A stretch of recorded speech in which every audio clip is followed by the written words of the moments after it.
In at number 5 we have Grateful Doe. After a fatal car crash in 1995, there was an unknown body found in the wreckage, and this John Doe was wearing a Grateful Dead band tee. People eventually forgot about the case and was deemed unsolvable. The Grateful Doe was an American man who was hitchhiking when he was picked up by 21-year-old Michael Hager, but unfortunately Hager had crashed his van into a tree, and the two men were killed in the accident on June 26, 1995 in Greensville County, Virginia. The unidentified hitchhiker was an American man estimated to be between the ages of 15 to 21 years old. He had brown eyes with long curly brown or dark blonde hair that had been dyed red. There was a star tattoo identified on his upper left arm, and he was found wearing a Grateful Dead t-shirt on as well. Investigators had found Grateful Dead tickets in the young man's pocket dating June 24th and 25th. Due to the severity of the lacerations on the unidentified victim's face, mortuary photographs were not released to the public, although a facial reconstruction was later released. In 2012, another facial reconstruction was created by the National Center for Missing and Exploited People. The man who had originally sold the tickets found in Callahan's pocket did not remember the person to whom he had sold them. At least 221 missing people were ruled out as possible identities of the victim. Investigators exhausted all of their resources, questioned everyone they could, and the case eventually went cold, and his body remained nameless until 2015. A woman by the name of Layla Betts, a Redditor and Grateful Dead fan, came across the case and began researching and posting what she had found online. The case soon went viral thanks to Layla, and she was soon contacted by one of the Doe's former roommates, who helped her put together pieces of the puzzle and tried to solve the case. Layla found out that Doe's real name was Jason Callahan, and finally this case was solved after so many years. Coming in at number 4 we have the Hotel ZaZa photo. In 2013, Reddit's internet detectives swarmed a subreddit for Houston, Texas, after a user by the username Joe Likes Music posted a mysterious thread asking insiders what the deal was with a bizarre hotel room at Hotel ZaZa. Right when you walk in, it's not a welcoming room with the sinister paintings hanging above the concrete floor, what looks like a two-way mirror next to a bed that was chained to the wall, and a portrait of Stanford Financial Group president Jay Como, overlooking the whole room. Joe Likes Music's work colleague had booked room 322 and was supposedly told that that certain room wasn't meant to be booked at all, and I can see why. Rather than just saying, oh, it's just a weird themed room, the internet did what it does best and speculated wildly about the contents of the room. Some commenters thought the room numbers corresponded to the Skull and Bones secret society, while others assumed that the whole thing was a marketing scam. Vice got wind of this story and tracked down someone from the hotel to get these Redditors' questions about this creepy hotel room finally answered. Cryer Coots, the Houston hotel's head of e-marketing, brought light to some unanswered questions about the themed rooms and weird paintings. Coots stated that, like the other themed rooms ZaZa pride itself on, the Hard Times room is just a kooky take on yet another theme, jail.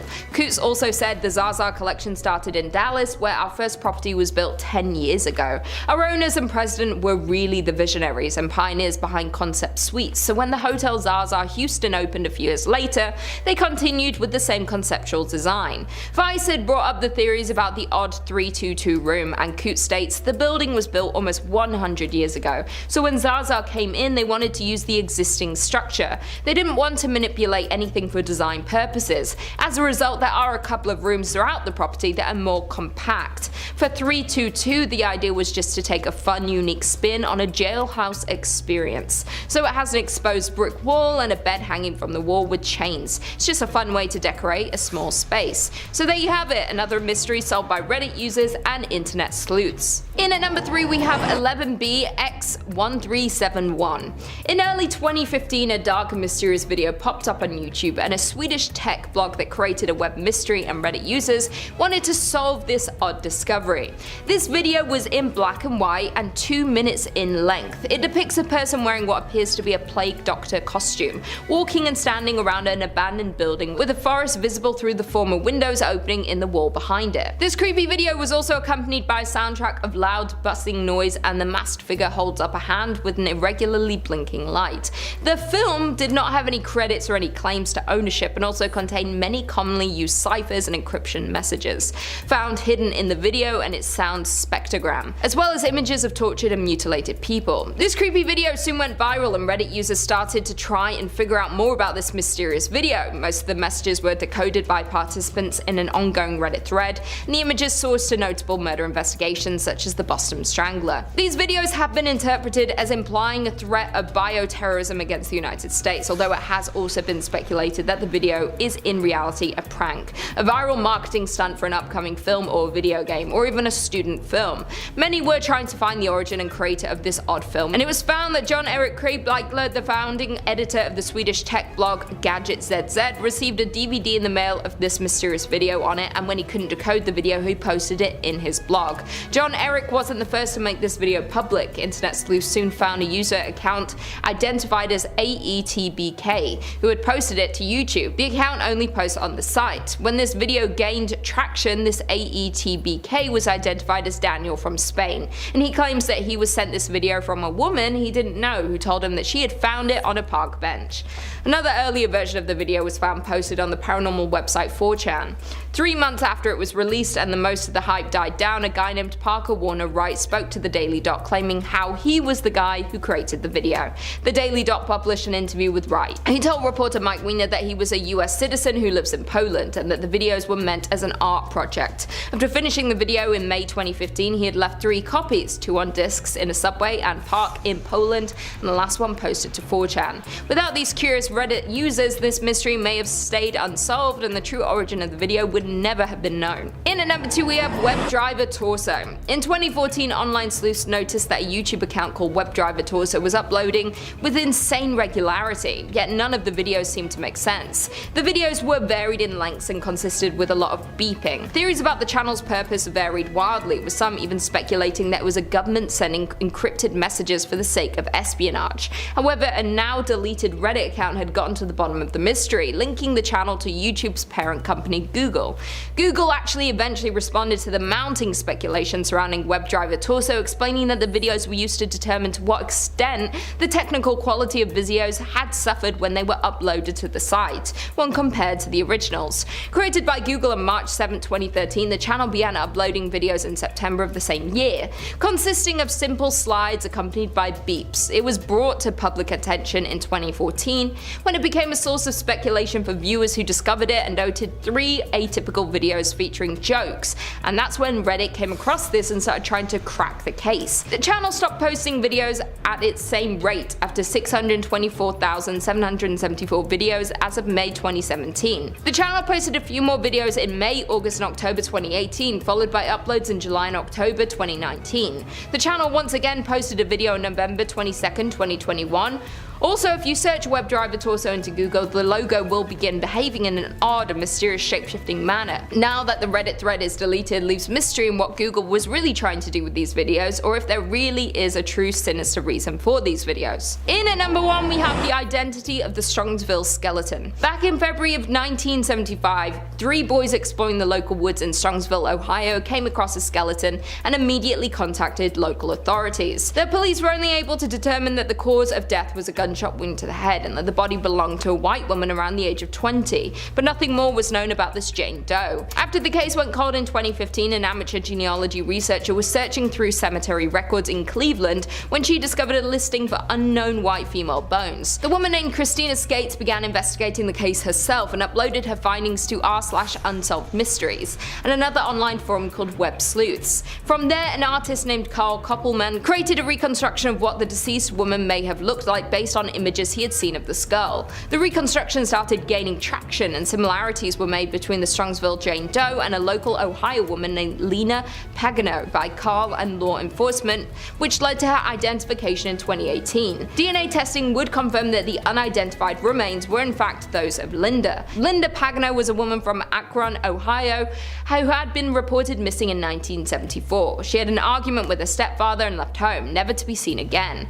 Thanks to Reddit and Web Sleuths, this case was solved and the Jane Doe was finally identified, and the case could finally be closed after more than 40 years. Coming in at 5, the Tinder Date. Uploaded to r/nosleep by Small Dog on Desk, great name. They explain their strange Tinder date that may have led to a stalking. I quote, "I think my Tinder date is stalking me. I swear. I don't know what to do because I can't prove it. I can smell him in my home. The putrid stench of grease and third world sewers, mixed with body odor. My apartment has absolutely reeked for days. I haven't gone in except to pick up clean clothes and drop off old ones. I first noticed the smell when I came back from our date, alone. The smell was faint, barely there. For a moment I thought it was my asthma of garbage coming from the open bathroom window. When I closed it, the city scum stuck to my skin. Like the rest of my life, the date had gone just wrong. Gerald, he was strange, he looked like his pictures except that Gerald was greasy. No, he was certifiably oily. His hair looked like it was smeared with a slick, almost dripping pomade, and his skin had a suspicious rainbow sheen, like oil on water. His voice matched the rest of him, sleazy, oozing, cystic. I was instantly turned off. Embarrassingly, I was on Tinder because I had no friends. I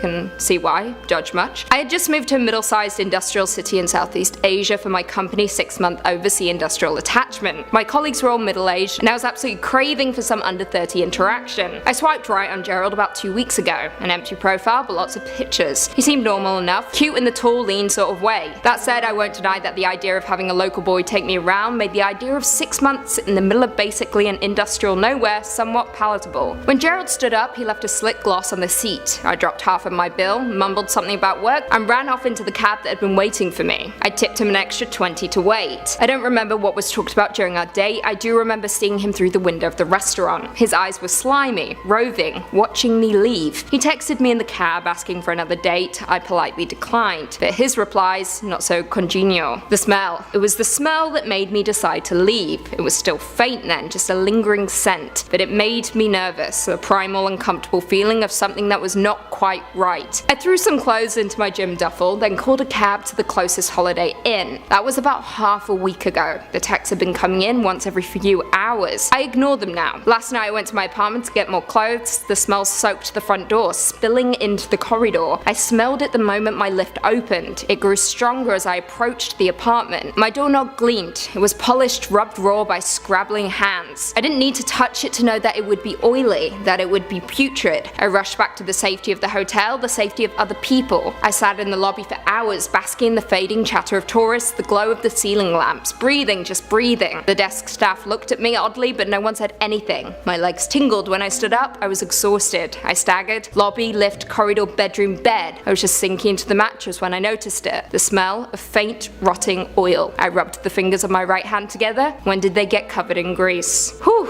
Okay, I'll say that the scariest part of this story initially was the girl's judgment. She tore in and she tore hard. Respect. However, the ending definitely gave me chills. Coming in at 4, the man in the apartment. Posted to r/nosleep by Reality Subsides, they said, I quote, "There's a tiny man living in my apartment. He roams around when I'm there, moving from place to place, but I can never actually look at him. I'll see him out of the corner of my eye, sitting on a counter, kneeling on the floor, always looking at me, but as soon as my eyes start in his direction, turns out it was just a lamp or a shoe or a cup. He's just always in my peripheral vision. I didn't see him often when I first moved in. I'd occasionally notice a strange shape in the corner, but after looking over, would always pass it off as my imagination. It's my leaning backpack. It's just the garbage can. I'd tell myself that I was just tired or hungry or drunk. I never really thought about it, then I began to see him more and more often. He began to take shape, to be immediately recognizable. What used to be a vague black shape became something with color, definition, depth. What I used to be able to shrug off as nothing became something real, something ominous. He began to have a presence. I'd still look over, always with the same result, always trying to convince myself I was just seeing things. Eventually I couldn't ignore it anymore. There was something there, it wasn't my mind. He used to startle me, now he terrifies me. The innocent, silly realization of, oh, I thought that stack of newspapers was a person is gone. Now he's grown an anonymous presence, replaced with a heavy feeling of dread. I've started to see him always. He never leaves, he's always sitting there in the shadows in my peripheral vision watching me. Sometimes I'll try to ignore him for long stretches of of time, I won't look over at him. I won't acknowledge him. I'll just pretend I don't see him sitting over there, staring at me. I'll just go on about my business. This is when he began screaming. The first time it happened, I was sitting on my couch watching TV. I could see him in the corner, standing there, staring at me, but I tried to ignore him. I tried to drown him out with the television, turning it up louder and louder so it would capture my attention and make me forget about him. I'd still see he was there, but he'd stay in my periphery. I refused to look at him. I remember watching the show, his presence momentarily forgotten, when suddenly he was right next to me. Like he instantaneously leapt forward. He was right next to me. I could feel him staring at me. He screamed, the loudest thing I've ever heard, deafening and mind-consuming. I jumped and reflexively looked over, but it was just my jacket draped on the armrest of the couch,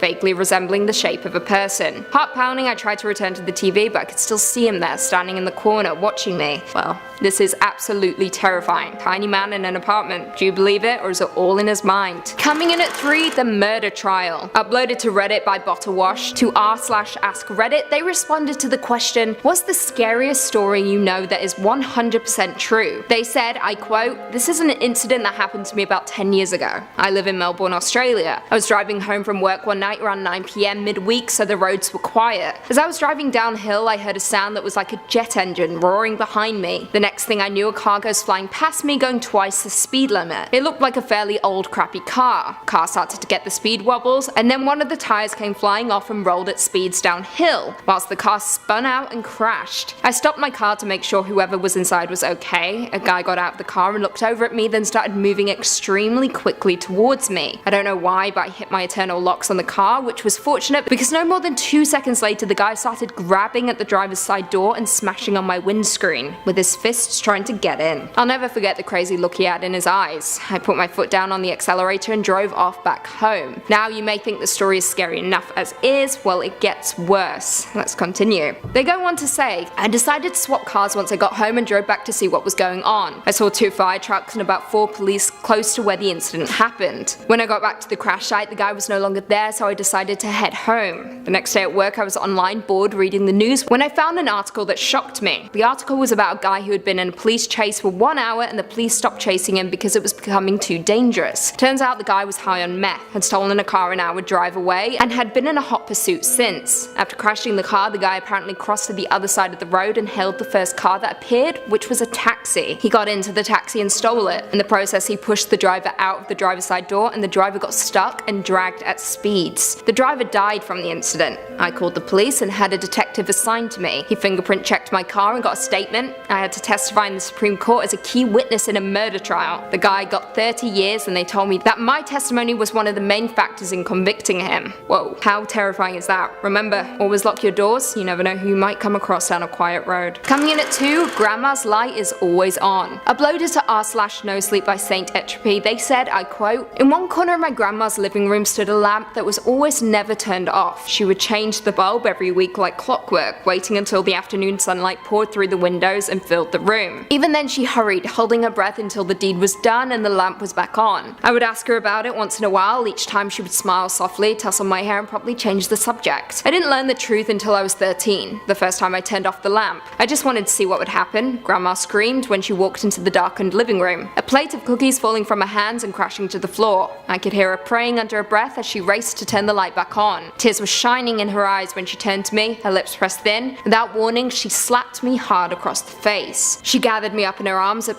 begged for forgiveness. She then finally told me about the lamp. It was a ghost light, she said. Ever since she and my grandpa had bought the house back when they first arrived in America, the spirits of the dead had plagued her. She ended up asking grandpa for help. It was he who had first lit the ghost light, and as long as that beacon burned through the darkness, she had never seen another spirit. Something woke me later that night. I lay in bed listening to the darkness until I heard scratching coming from the living room. Rats were the last thing I wanted to deal with at the moment. I rolled over with a groan, determined to ignore it until the morning. The scratching continued, constantly jerking me from the edge of sleep. I threw the blankets off and stormed out into the hall. I didn't bother turning on the lights as I made my way to the living room. I knew every inch of the house and I moved confidently through it. I was furious at having been woken and my anger was ill prepared for what I found. An elderly woman was crouched in the corner, her gaunt back to me. She was scratching at the floor where the walls met, stopping every few minutes to cock her head. I had no idea how this woman had gotten into my house, and though it was obvious she needed help, my hand shook as I reached out out to gently squeeze her shoulder. I meant to ask where she lived, who her caretaker was, but the words were driven from my mind when she turned and I saw her face. Her eyes were solid black, bottomless pits that didn't reflect the moonlight. Her jaw hung impossibly open, unhinged, and the dark tunnel of her mouth spiraled down into her throat. I had a moment to realize who she was, to recognize the familiar map of wrinkles in her face, the curls of her wispy hair. Then my grandma screamed. I shrieked, stumbling backwards away from the nightmare in the corner. My arms flailed in the air, reaching for the nearest lamp, and my hands touched the ghost light. I yanked the chain, filling the room with light, and she was gone. I never turned off the ghost light after that. After letting the bulb burn out one evening, I began changing it every week just as grandma had. Eventually I got married, and luckily for me, my wife was tolerant of my strange fixation on the lamp. The light continued to burn, and I lived my life happily enough. Whew,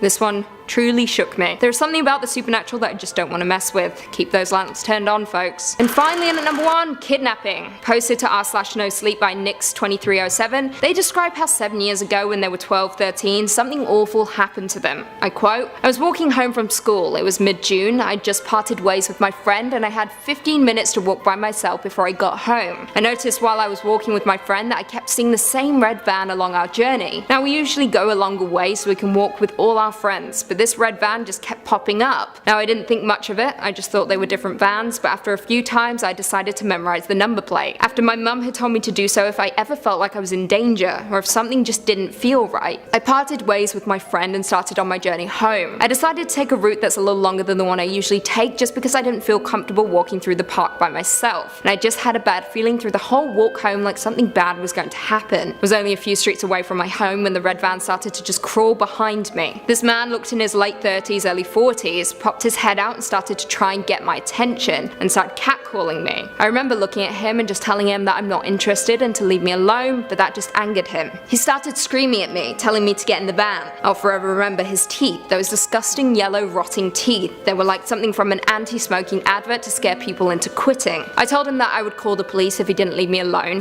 He proceeded to laugh in my face. He sped off a little forwards and parked the van, and he was waiting for me to walk past. I crossed the road and started running, trying to lose the man. Just when I thought I lost him, there he was, pulling up next to me. The sliding doors on the side of the car opened and there was another man there trying to grab me and pull me in. I screamed like there was no tomorrow. The man managed to grab my shoulder and I just bit him until I could taste blood. The man let go of me and I ran for my life. I jumped in the bush and hid. I waited until I didn't see the van for at least 30 minutes before I ran home. As soon as I got in, my parents started questioning me. I broke down crying and told them everything. They called the police and I gave them my statement, but nothing ever came of it. I refused to walk home until I turned 16. This is absolutely terrifying. There is nothing more horrible than a child getting abducted. Thank God she reacted the way she did. Stay safe out there, kids. Kicking off at number 5, the recurring dream. And this story from Reddit user Just Another Gamer is a visceral and horrifying reminder that lingering in the deep recesses of the human mind are some truly perplexing chemical reactions that we can't even begin to comprehend. Have you ever had a recurring dream? Ever thought, what the hell is this all about? What does it mean? Wow, yeah, this person is still asking the same question. As the story goes, Just Another Gamer is an avid cave diver, and since about the age of 6, they explored the unknown caverns across Florida. When they were around 7 or 8 years old, they started to have a strange recurring dream. In the dream,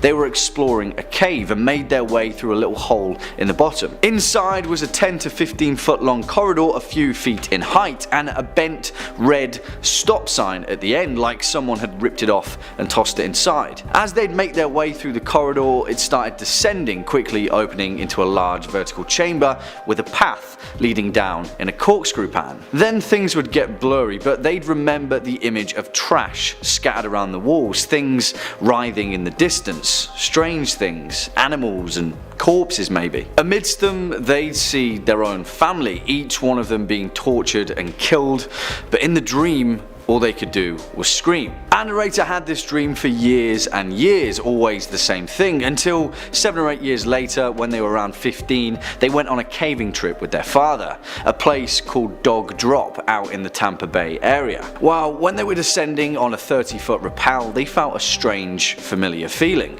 When they reached the bottom and looked up, they saw the exact same corridor from their dream. The same strange clutters of trash against the wall, the same red stop sign. Instantly, they were hit with this overwhelming sense of nausea and primal fear, and they froze. All they could do is scream to leave, and eventually their father paid attention to them and packed up their things to leave. Whatever was lurking down there, our narrator knew that it wasn't good. They'd seen it before deep in the recesses of their own memory, and thankfully they never found out. Coming in at number 4, The Boat Mechanic. And this short and sweet story comes from Two Otters in a Coat, which is a fantastic name, may I add, telling the real life tale about a guy that they knew who made their living working as a boat mechanic. Now, random acts of violence are a different kind of fear, but this one takes it to a whole new level. As the story goes, one Saturday their friend, the boat mechanic, was working alone in their workshop making some final repairs to a boat that had been brought in. Suddenly, out of nowhere, the mechanic wakes up and he's on the ground. Now, he knew that there was water beneath him just before he's working on a boat, so he assumed that he'd been electrocuted and the shock had knocked him away unconsciously. The strangest part is that he could vaguely sense someone behind him, so he started yelling for help, letting them know that he'd been electrocuted. Whoever was behind him turned and left without a word. He keeps screaming for help until eventually a neighbouring business heard his pleas and came to his aid. Later on though, once he'd been seen by the nearby hospital, he discovered from the police that he wasn't electrocuted at all. According to the police, someone had entered his workshop while he was working and hit him on the back of the head with a mallet from his own toolbox. And nothing was stolen from the shop. Now, this person was never caught and CCTV wasn't clear enough to identify the perp, but as it seems they were walking by and spontaneously decided to knock him out, potentially with the intention of killing him, for seemingly no reason whatsoever. Now that's terrifying. Next up at number 3, The Closet. This story comes from Tighty Whitey's 37, which is as the story goes, back in 2002 they were living in an old apartment that had been built back in the year 1900, making it just over 100 years old when they moved in. Now, everything in the apartment was great apart from one thing: the bedroom, and in particular the closet in the bedroom, which gave them the unnerving feeling that someone or something was watching them when it was left ajar. So much so that when this particular Reddit user was sleeping, they'd often hear strange gasping noises, and it would seem that they were coming from within the closet. They'd check, nothing there. But for that reason, the closet would always stay closed. A month or so of them staying in the apartment, there was a loud bang on the closet door one night, and our narrator was woken from their sleep. It was pitch black, yet they sensed something that emerged from the closet, standing over them, a pressure holding them down in their bed. And yeah, you could explain this away with sleep paralysis, but the end of this story may just make you think twice. Throughout their stay at the apartment, the encroaching sense of dread from the closet had never quite left, and even their friends would comment on the strange feeling that they felt when in the vicinity of the closet. It got so bad that eventually they had the chance to move to another unit, so they jumped at the opportunity, packed their stuff up, and got the hell out of there. Well, a few years later, the owners were renovating the building when our narrator was walking past the doorway of their old apartment. Curiously, they caught the building manager, who was painting in the bedroom, and began talking about the strange feeling that they felt whilst living there. Without thinking twice, the building owner explained that the former tenant of the apartment had committed suicide. They'd hanged themselves in the closet. And not only that, but the original designer of the building, who had also stayed in the same apartment, had also committed suicide. They'd hanged themselves in the exact same closet. Swinging in at number 2, The Baby Upstairs. And this story comes from Reddit user UrgeHouse666, spooky name bud, who explains an incredibly strange moment during their teenage years. As the tale goes, when they were in high school, their uncle would throw them a couple of bucks every now and then to babysit his kids with their aunt. They lived in a beautiful old 2-story house by the water in a nice area, and the 2 children were around 3 and 6. One day, our narrator was sitting in the den scrolling through their phone when they started to hear a baby crying. Of course, it must be the 3-year-old distressed upstairs, so doing their babysitting duty, they headed to check on them. They called out a couple of times while heading upstairs, to no response. They called for their aunt to see if she was dealing with it. No response again. When they turned to start walking up the stairs, they caught a glimpse outside in the yard. It was their aunt with her 2 children laughing and playing on the grass. They heard the babies cry again, the noise coming from upstairs, and all of the hairs on our narrator's body stood on end, a chill running down their spine. Quietly, they turned around, walked down the stairs, got in their car and drove away. The baby was still crying when they closed the door behind them. A few years later, Anna Rater was drunk at a family party and they mustered the courage to tell their uncle the story. He said that him and his wife used to hear the baby too, crying when no one else was around. According to him, the previous owners had a small child that had died of cot death in the same room that the cries were coming from.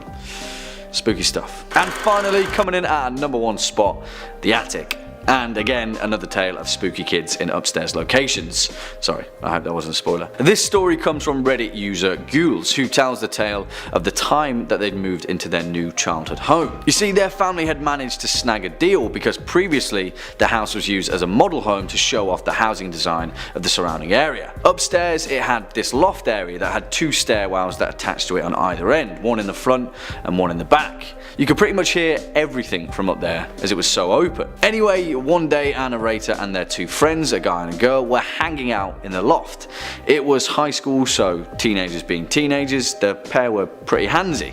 They were watching TV all snuggled together on the sofa when Anna Rater got up to take a leak. When they got back, the 2 of them were on completely different ends of the couch, their faces drained of all colour.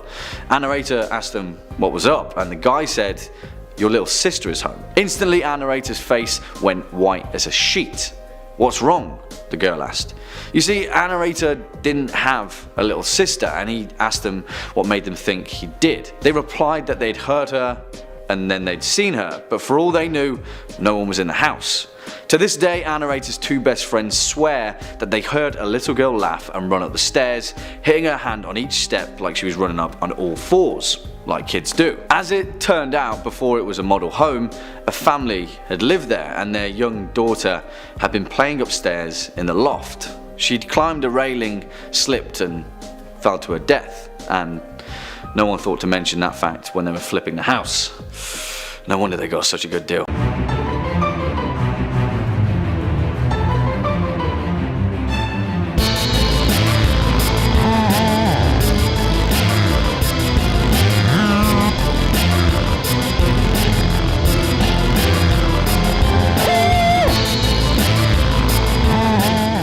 Number 5 on this list is El Chupacabra.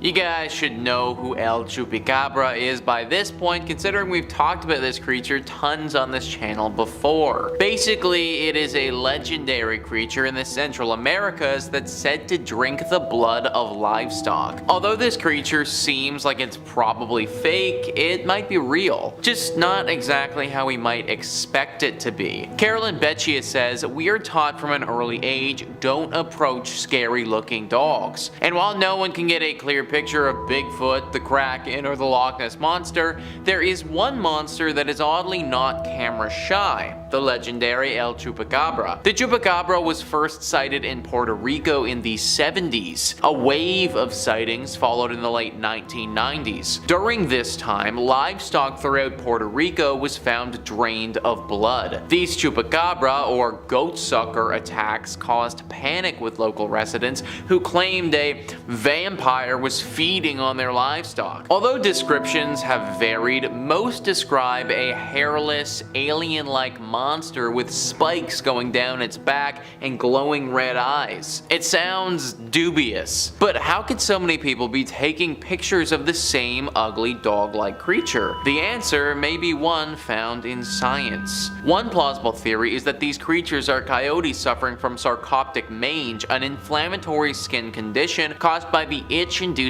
parasite mite scabies. Wolves, dogs, and coyotes infected with scabies will have extreme hair loss, skin shriveling, and constricted blood vessels that can lead to life-threatening fatigue. And while usually a coyote or wolf will have no problems hunting prey, once infected by sarcoptic mange, coyotes may choose to hunt more available meals such as livestock. So it's actually possible that this creature is real, it's just not what we thought at all. I know that this takes away from some of the mystery and lore around it, but ultimately this would make a lot of of sense. When you think about it, what's more likely? A space alien comes crashing to Earth and starts sucking the blood of our livestock, or some coyotes get a disease and start doing it instead? I tend to side with the coyotes. Either way though, that doesn't make these coyotes nice or friendly or approachable. Still treat them like you would a chupacabra. With caution. Number 4 on this list is the Stymphalian birds. We gotta go all the way back to ancient Greece for this one. Caroline Bettius says, one of Hercules' labors was to kill the Stymphalian birds, man-eating birds who had the peculiar habit of throwing dung. The Greeks were not the only ones who liked to scare their youngsters with killer bird tales. The Maori tribe of New Zealand told similar legends of the Pokie or Haikoi, a giant black and white bird that swooped down from the sky to pick off small children. Scientists today know that these thunderbirds existed. Called Haast's eagle, the bird stood over 6 feet tall and had a wingspan of over 8 feet. The Haast eagle would sit atop trees and then ambush its prey by swooping down at 60-mile-per-hour speeds. Then it would disembowel its meal with sharp talons before the poor slob could even worry about dung throwing. Hercules would never have survived to these hellbirds, but you can sleep well tonight. The Haast's eagle went extinct around the 15th century. Anything that could annihilate Hercules would definitely be a no-go for me, guys. That dude was literally a demigod, and if these guys could have beaten him, then we wouldn't have stood a chance. Lucky for us, they are extinct now, but for the people back then, they would have had their hands full with these creatures. If, of course, they still had hands and the beast hadn't ripped them off yet. Number 3 on this list is the Kraken. We have one of the most famous folklore creatures here, guys, that as we know now, turned out to be real. The Kraken was especially big in Norse culture. All of those people up there in the Nordic regions feared this wicked beast, as it was said to be able to pull down entire ships with hundreds of men on board. Instances where exactly that happened did actually transpire. Ships with tons of people on them that were literally made for battle would be out on the water, and then boom, Kraken attack and they're toasted. Except it wasn't really the Kraken now, was it? The Kraken looks very similar to an actual animal that we have in our world that is also super deadly and really strong. The giant squid. Giant squids, in case you couldn't tell from the name, are giant. They're pretty big. They are so big actually they would have had the capability to take down an old ship like this. In fact, we've even seen these beasts do some serious damage to submarines, and they're made of metal. They easily could have sunk a wooden boat from hundreds or thousands of years ago. And if you were a sailor on said wooden boat and you saw this massive creature with several tentacles sucking you to the bottom of the ocean, then you would probably exaggerate what happened as well too. It's very easy to see how the legend of the Kraken got started and started to snowball as more encounters with the giant squid happened. I'm glad that the Kraken isn't technically real, because the giant squid is already bad enough. Number 2 on this list is the Tribus. What was initially thought to be a folkloric creature may have been real, but not exactly in the way that we might think. Caroline Bettius says, nothing is more frightening than being sucked underwater by a whirlpool that feeds on human flesh 3 times a day. The Tribus first appeared in Homer's Odyssey. During this epic tale, Odysseus must sail between the 6-headed sea monster Scylla and the flesh-eating whirlpool Charybdis. These 2 dueling sea monsters attacked in intervals, much like a whirlpool's regular intervals of tidal activity. It sounds terrifying, but whirlpools that pull ships underwater really do happen. Known today as Garofalo, one is found in the strait between Italy's mainland and Sicily. Garofalo occurs when winds blow across the strait in opposition to the tides. This makes it technically not a whirlpool because there's no circular motion, but it does have the ability to wreak havoc on ships and pull humans into a watery grave. So this deadly creature was real, it just ended up not being a creature at all. Back in the times when these stories were written, there would have been many folklore legends about evil sea monsters that could pull brave sailors into the sea. The reality of the situation situation is though that the ships we had back then kinda sucked, and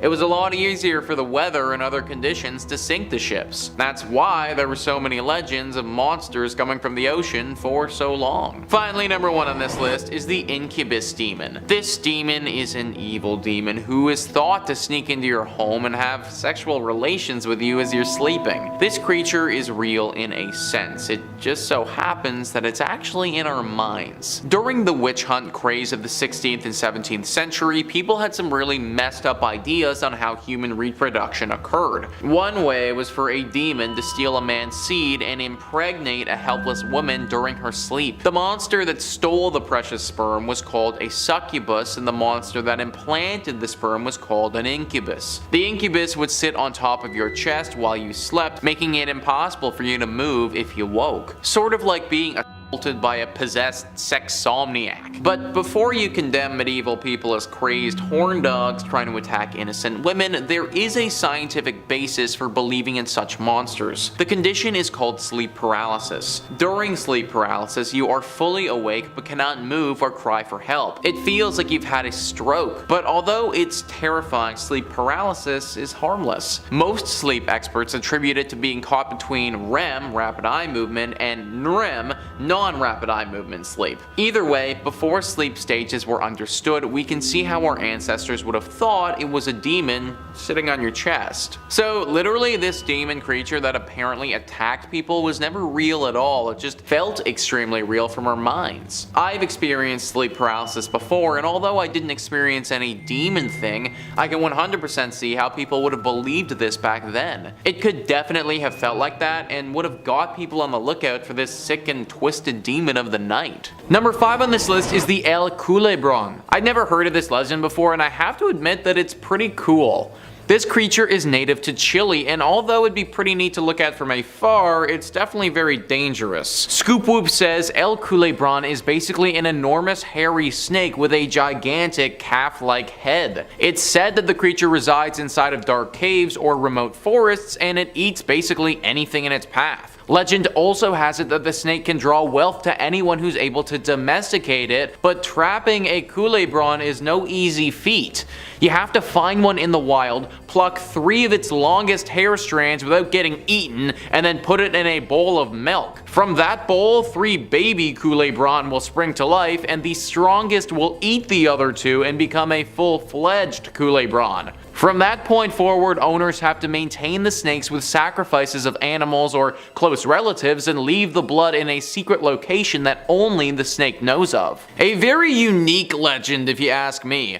A very deadly, giant snake creature that has the ability to bring you great wealth, but only if you can breed one and domesticate it. The story that I read off doesn't go into deep detail on how they actually bring you wealth, which would definitely be of interest to me. Maybe they're kind of like truffle-sniffing pigs, except instead of truffles, they can smell gold or rare gems or something like that. Probably the reason that we don't know for sure how they bring us wealth is because so few have actually been able to be domesticated. First off, finding one of these creatures would be very hard, because it means you'd need to trek through the jungles and mountains of Chile. Then, after finding one of the rarest creatures in the world, you also need to fight one of the most deadly creatures in the world and pluck 3 hair strands off of it. Then you need to fully domesticate another one of these beasts in your home after you grow it from a bowl of milk. There is a lot of room for error here, guys, and I doubt that many people have been able to complete all of the steps. Keep an eye out though for the Koola Bron if you find yourself in Chile.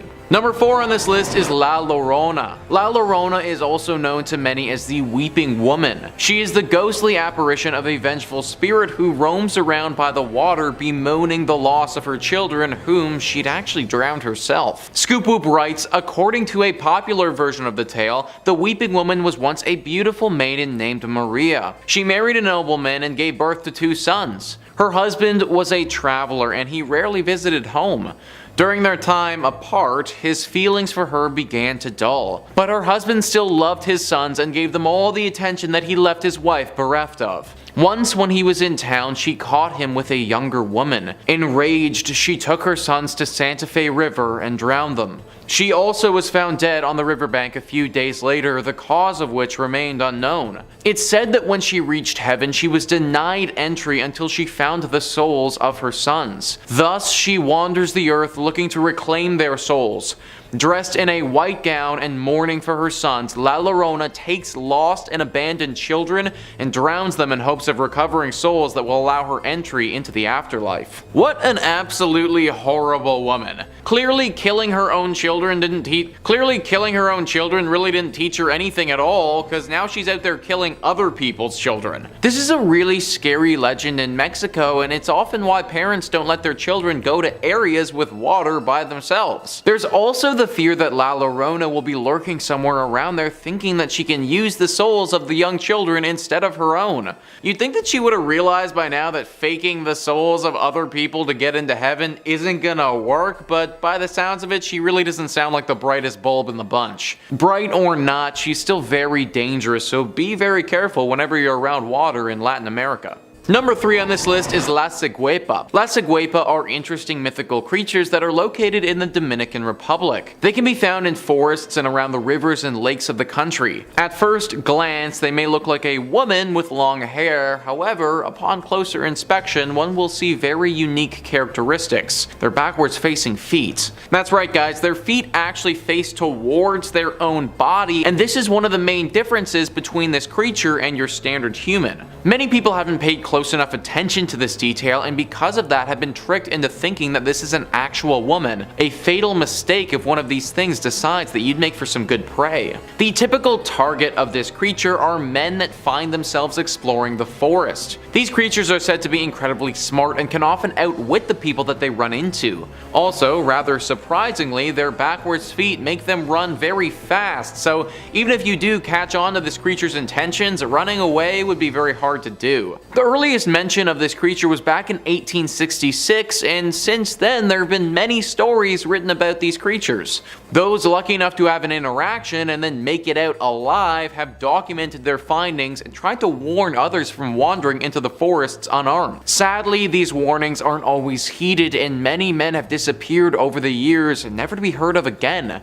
Trekking through the lush forests of the Dominican Republic is already dangerous as is and requires lots of planning. Just don't forget to also plan for the La Ciguepa if you do find yourself in this country. Number 2 on this list is the Yakumama. Ever seen the movie Anaconda? 1997 movie with J-Lo and Owen Wilson, all about a super massive snake that starts hunting this filmmaker? Well, I wouldn't be shocked if that snake was based off of the legend of the Yakumama. Cryptid Wiki says the Yakumama is a large snake up to 60 meters in length that is said to inhabit the Amazon River basin. Local shamans say that the Yakumama travels to an area called the Boiling River. In the local legends, the Yakumama is said to be the mother of all marine life. It has the ability to suck up any living thing that passed within 100 paces. The locals would blow on a conch horn before entering the river, believing after hearing the noise, the serpent would reveal itself if it was in the area. I can't describe to you guys how massive 60 meters in length would actually be. Titanoboa was an ancient creature that actually existed in the Amazon. It was a massive snake, the biggest the world has ever seen, that ruled over these parts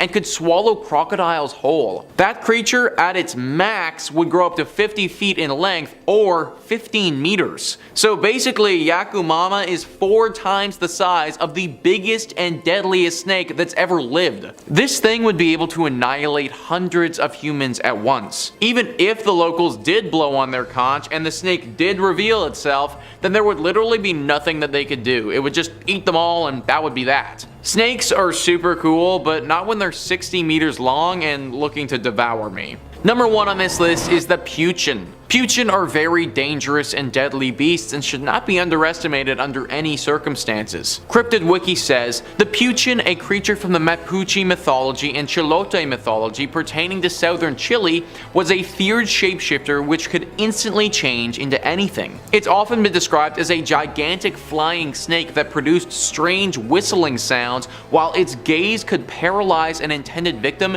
and permit it to suck its blood. It's often been reported as sucking blood from sheep. The creature can be eliminated by a maki. So Maki, in case you aren't familiar, are medicine women, and they're believed to be the only people capable of defeating this beast. Meaning that you could be the strongest warrior in the world, you could have taken down beasts and enemies in the hundreds before, but you would still fall to the Puchin if you weren't a Maki. It's extremely hard to kill something if you can't even look at it, and that's what this is like. Similar to Medusa in the way that it can paralyze you if you look at it, fighting this beast is near impossible. Aside from its ability to paralyze people, it's also extremely fast, extremely strong, it can fly, and it can also shapeshift into other dangerous creatures. Pray that you never run into this creature, because it will assuredly be the last thing that you ever do. In at number 5 we have Ong Babi. The Ong Babi is considered to be the Vietnamese version of the boogeyman and is said to have originated in the 17th century. The story of the boogeyman is told throughout the world in many different ways, but in Vietnam it's the Ong Babi that brings fear to children, and parents use it to scare their children into behaving. Many parents in Vietnam threaten their children saying things like "stop crying" or "Ong Babi will come and take you," or "eat your broccoli" or "I'll call Ong Babi." The boogeyman in general doesn't have any specific appearance, and conceptions vary drastically by household and culture. But the Ong Babi is described as an old, rugged man carrying 3 sacks, has 12 eyes, and he likes to kidnap naughty children using and putting them into his sack. When looking at the personality traits of the boogeyman, they are divided into 3 categories. One being the kind that punishes misbehaved children, the kind that are more prone to violence, and the kind that protect the innocent. They all relate in the same way, being that they all exist to teach young children lessons. And that's why the boogeyman is directly related to Ong Babi, because they are both there to frighten children with punishment and to steal them at night and sometimes even eat them. The Ong Babi only ever comes at night and only kidnaps the children who are misbehaving and not listening to their parents. This so-called mythical creature is said to be invented by parents in order to scare children when they are disobedient and scaring them into having good behavior. Another account says that it was invented based on events happening in the 17th century when starvation ran rapid through Vietnam, and it drove many people into kidnapping children to sell for food, and the Ong Babi is based on those events. Whichever the case, many know these tales regardless of where you're from, and the story of Ong Babi is told by parents to children to this day and is a very fearsome figure to children in Vietnam. Coming in at number 4 we have Ma Da. Children living in areas close to the river are warned about Ma Da, which are vengeful spirits who lurk in bodies of water. They're believed to be the souls of drowned victims that tend to have a childlike appearance, and they manifest as bloated corpses with weeds for hair. It's believed these souls died in torment and they cannot find peace and can only be reincarnated if there is another to take their place. The Ma Da roam in lakes and rivers waiting to drag down unsuspecting swimmers, but it's believed that this is most likely made up to warn children to not go swimming unsupervised, because many fatal water-related accidents are very common in Vietnam. Many happenings and stories of the Ma Da come from the infamous Tu Lich, otherwise known as the Cursed River. Back in September 2001, while working to take out some of the excessive mud and trash build-up in the river, a construction team uncovered several wooden piles arranged in a strange formation, including ceramic relics, metal utensils, and even bones from human skeletons. The odd occurrence even made headlines on many different newspapers at the time, but had eventually died down. Several years later, in 2007, the happenings came up again when Mr. Nijin Hung Kwang, the leader of the construction team, recounting many misfortunes that had happened to him, and others who were related to the project since 2001. Some of the things that happened to these men included experiencing nightmares in which they were haunted by ghosts, feelings of being drowned, as well as health issues such as epileptic seizures and other accidents happening to the men's families. Mr. Nunjian even invited a monk to perform a ritual to lift the curse on the river, but the attempt was unsuccessful, and the monk died shortly after visiting. In at number 3 we have Koi Nahap Trung. The Koi Nahap Trung tend to possess the bodies of the recently deceased. Legend has it that when someone passes away and is prepared for burial, it is extremely important to not let a black cat, which is a symbol of bad luck, leap over the coffin. If that does happen, then the body of the deceased will be infested by evil spirits, which then turns into Koi Nahap Trung and chases the living. Other stories claim Koi Nahap Trung are spirits of the dead who prey on the frail, dying people, seeking to consume their souls and steal their bodies so they can indulge in earthly pleasures. Older victims are much easier to manipulate and possess, and they are close enough to death even when they do end up passing away. The Koi Nahap Trung stays in their bodies and can live on in that body, enjoy their life on earth. When it inhabits the elderly, they seem to appear reinvigorated but also start to act act strangely. Some of the weird things these revived humans do are they ask for lots of food, and very specific foods to feed on, like raw blood and even living animals. These odd behaviors are mistaken for signs of recovery, which why Coap Trang can live among the living normally for a few days or even weeks before people start noticing the strange behavior. Obviously, this person is already dead and their body is taken over and possessed by this demon, and the only way for the Coap Trang to exit the body is by an exorcism, and then once the evil spirit is expelled, the body will immediately show signs of decay, as if it's been dead for days. Some believe that this legend is exaggerated accounts of the incidents where someone is wrongfully declared dead and wakes up suddenly during their funeral, which is terrifying. In at number 2, Malay. Malay is said to be one of the most terrifying creatures in the Vietnamese folklore. By daytime they are said to walk among us disguised as women, usually looking young, very beautiful, and often appearing tired. I'm always tired. At night, though, it's said that their heads detach from their bodies. They are seen dragging bloody organs alongside them and float around to feast on flesh, organs, and other rancid items. It is also believed that someone whose excrement is consumed by a Malay is cursed with eternal hunger and will eventually die of starvation no matter how much they eat. When sunrise comes, they must return to their human body again, otherwise they'll be burned to death by the sunlight. So the easiest way to vanquish a Malay is to hide their desired body so that she can't reattach her head. Apparently, the Malay story originated from when a woman, believed to be cursed, engaged in various sins and fraudulent activities during her previous life. Then after she died, her sins caused her to be reborn as a horrific demon who lives off dead animals, their organs, excrement, and garbage. There have been many different sightings throughout the 21st century, including strange red lights floating up and down a field in 2016, and then again in 2016 villagers saw strange green and red lights rising up and down in the distance, and people thought it was the Malay due to her glowing appearance when she floats through the night. There have also been videos and pictures seen all over social media believing to be the Malay, showing glowing figures hovering around the night sky and eyewitnesses capturing these sightings, and people have no explanation for them. Similar creatures as the Malay can be seen in the folklore of many other Southeast Asian countries including Malaysia, Thailand, and Cambodia, where they are known as the other names such as Arp, Krasu, or Penanjal, but they all relate back to Malay. And finally, in at number 1 we have Than Trung.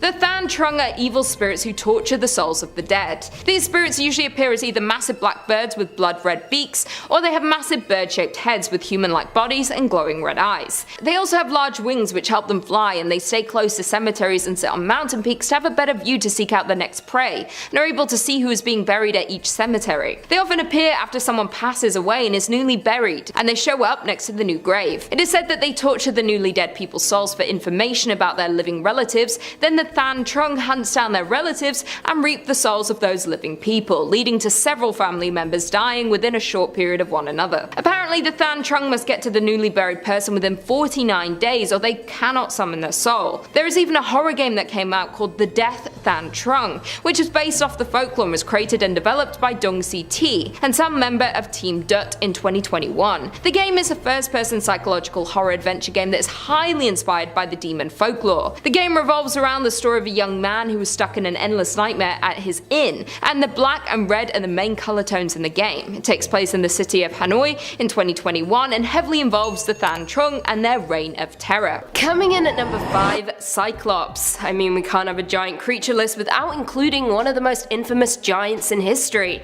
Cyclops. Hailing from Greek mythology and then later Roman mythology, the Cyclops were giant one-eyed creatures who can be distinguished in 3 groups. In Hesiod's theogony, they are the brothers Brontes, Steropus, and Argus, I think, who provided Zeus with his weapon, the Thunderbolt. In Homer's Odyssey, they are an uncivilized group of shepherds, the brethren of Polyphemus encountered by Odysseus. Cyclopses were also famous as the builders of the Cyclopean walls of Mycenae and Tyrannus. For the sake of avoiding confusion, let's focus our attention to the Homeric Cyclopses. In an episode of Homer's Odyssey, the hero Odysseus encounters the Cyclops Polyphemus, the son of Poseidon, a one-eyed man-eating giant who lives with his fellow Cyclopses in a distant land.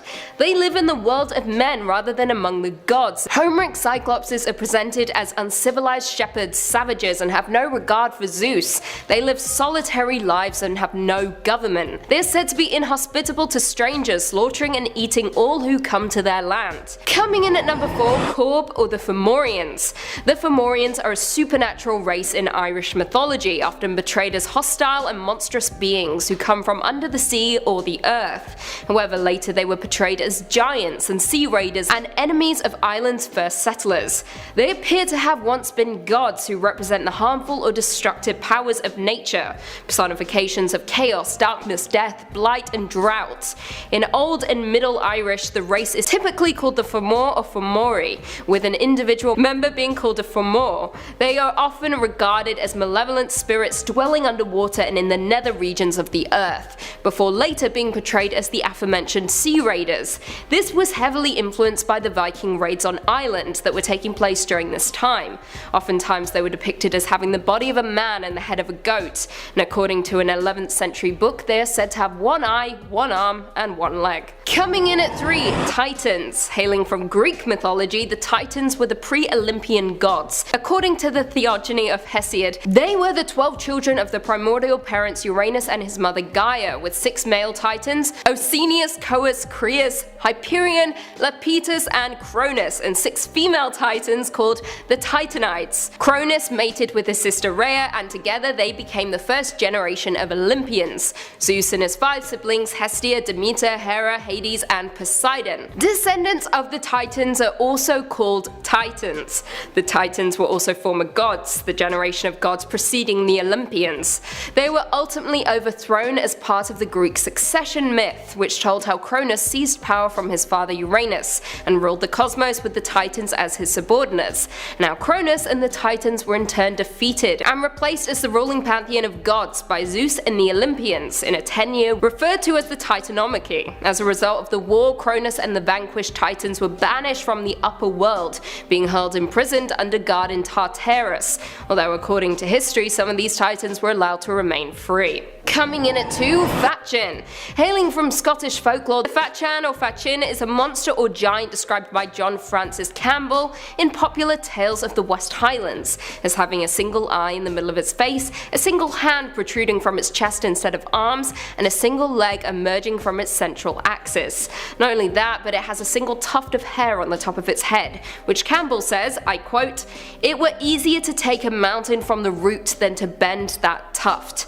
Quite the tuft indeed. However, Campbell isn't the only writer to reference the giant. Douglas Hyde did so too in his collection of Irish folklore called Beside the Fires. I quote, "He held a very thick iron flay club in his skinny hand and 20 chains out of it, and 50 apples on each chain of them, and a great venomous spell on each great apple of them, and a girdle of the skins of deer and roebuck around the thing that was his body, and one eye in the forehead of his black-faced countenance, and one bare, hard, very hairy hand coming out of his chest, and one veiny, thick-soled leg supporting him, and a close, firm, dark blue mantle of twisted, hard, thick feathers protecting his body. And surely he was more like unto devil than to man." Now, though hailing from different countries, both descriptions seem to represent branches of a common Gaelic tradition. Finally, coming in at number 1, Caicus. Hailing from Roman mythology, Caicus, meaning bad, was a fire-breathing giant and the son of Vulcan. He was ultimately killed by Hercules after terrorizing the Aventine Hill before the founding of Rome. However, let's go back. Caicus lived in a cave in Italy on the future site of Rome. To survive, he feasted on the flesh of humans and would nail the heads of victims to the doors of his cave. Now, like I said, he would later be defeated by Hercules, and according to Evander, Hercules stopped to pasture the cattle he had stolen from Geryon near Caicus' lair. As Hercules slept, the giant took a liking to the cattle and stole 8 of them, 4 bulls and 4 cows, dragging them by their tails so as to leave a trail in the wrong direction. When Hercules awoke, the remaining cattle made suggestive noises towards the cave, so Hercules, now angry, stormed towards the cave, and a terrified Caicus blocked the entrance with a vast, immovable boulder, so Hercules quite literally tore off the top of the mountain to reach him. Caicus responded with spewing fire and smoke, while Hercules attacked with tree branches and rocks the size of millstones. Hercules eventually leapt into the cave, aiming for the area where the smoke was heaviest, and grabbed Caicus, strangling the monster to death. According to Virgil in Book 8 of the Aeneid, Hercules grasped Caicus so tightly that his eyes popped out and there was no blood left in his throat. Yikes. Number 5 is Slaughterhouse Canyon. Slaughterhouse Canyon is home to one of the most tragic stories I have ever heard. In the early 1800s, a family lived remotely in this area. There were 4 of them: the mother, the father, and 2 children. The father would travel into this canyon and have to leave his family for extended periods of time. These trips were for food, money, clothes, anything to assist his family's survival. One day during his journey, he was lost to the rocks and did not return. Without the assistance from the father, the remainder of the family started to starve. Slowly dying of famine and having no resources, the family, and most specifically the mother, lost her mind. Her madness reached a state that she could no longer come back from, and the incessant bawling of her children for food became too loud in her mind to bear. Dressing herself in her wedding gown, she walked her children to a nearby river and threw them in it to let them drown in the water. Realizing what she had done, her cries filled and echoed throughout the canyon until not long after, she finally perished to starvation herself. It is said that this canyon is still haunted by her undead spirit, that anyone who sets foot on these grounds will hear the shrieks that echoed throughout the canyon centuries earlier, and that extended exposure to this area will cause one to lose their mind exactly how the mother did. Many people report having extreme anxiety when in this area and a deep desire to leave. Perhaps that is the mother spirit attempting to warn people of this canyon so no one suffers the same fate that her family did. Regardless of her intentions though, it's safe to say that Slaughterhouse Canyon is deeply haunted. Number 4 is the Devil's Tramping Grounds. This is in reference to a very strange patch of soil in North Carolina. For decades, this circle of dirt has allowed nothing to grow on it, whilst the area surrounding it is home to luscious wildlife. Now there could be any number of reasons for why nothing is growing on this patch of dirt. Simply because an area of land cannot grow wildlife does not automatically mean the devil himself has anything to do with it. However, for this particular spot of land, that just might be the case. Locals have reported putting objects in the center of the circle and coming back a day later to find their items placed right outside of it. There have also been several sightings of deep red glowing eyes in the night. It's widely believed that this specific circle is used by the devil to dance at night, or in some cases, to perform graphic and gruesome rituals. Therefore, if anything is inside his circle, he will move it to the outside. A daring reporter decided to test this theory one evening and slept in that exact spot in a tent. He said that the entire evening he heard the distinct sounds of dancing footprints outside his tent, but couldn't spot anything when he looked outside. Whether it's the devil or a strange phantom creature performing strange phantom rituals, it's clear that something is not right with this dead patch of dirt.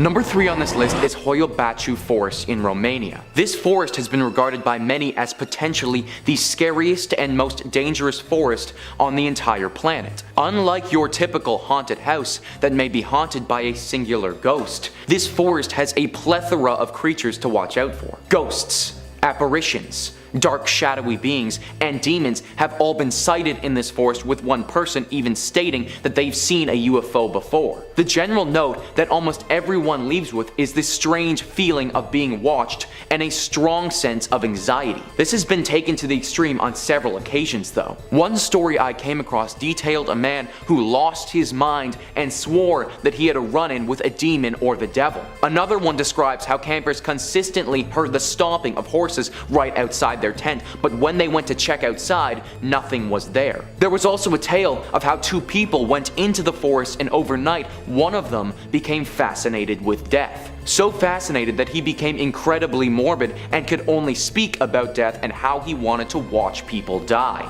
This forest started out as local Romanian folklore, but over the years has garnered some serious attention. The general consensus though is to stay away. Number 2 on our list is the haunted waters of Utah Lake. Utah Lake is a massive body of water that spans 150 square miles. Whilst it's undoubtedly home to a deluge of underwater critters, some of them don't come naturally. On the shores of Utah Lake are a collection of rocks, aptly named the Massacre Rocks. It's said that hundreds of years ago, the area surrounding Utah Lake was occupied by Native Americans. During that period, there was a great famine that was affecting the people in this group. Therefore, mothers of newborn children, rather than subject their child to a life of harsh starvation where they would likely die anyways, were forced by the community to drown these babies in the water of Utah Lake by the Massacre Rocks. It was through this tragedy that Utah Lake became haunted. Many locals of the area believe that the souls of these children still rest at the bottom of this lake to this day. It is undecided whether or not these souls have taken a physical and amphibious form or if they are simply ghostly apparitions. One thing is for certain though,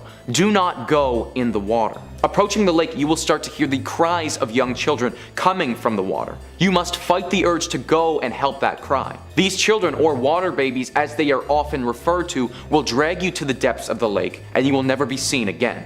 Number 1 on this list is Airedale Asylum, located in Australia. The Airedale Insane Asylum was a mental institute that housed some of Australia's most dangerous criminals for over 100 years. It's said that many deaths occurred in this asylum, averaging roughly 100 per year. Now, it doesn't house any mental patients today, but it is thought that the spirits of these patients are still there.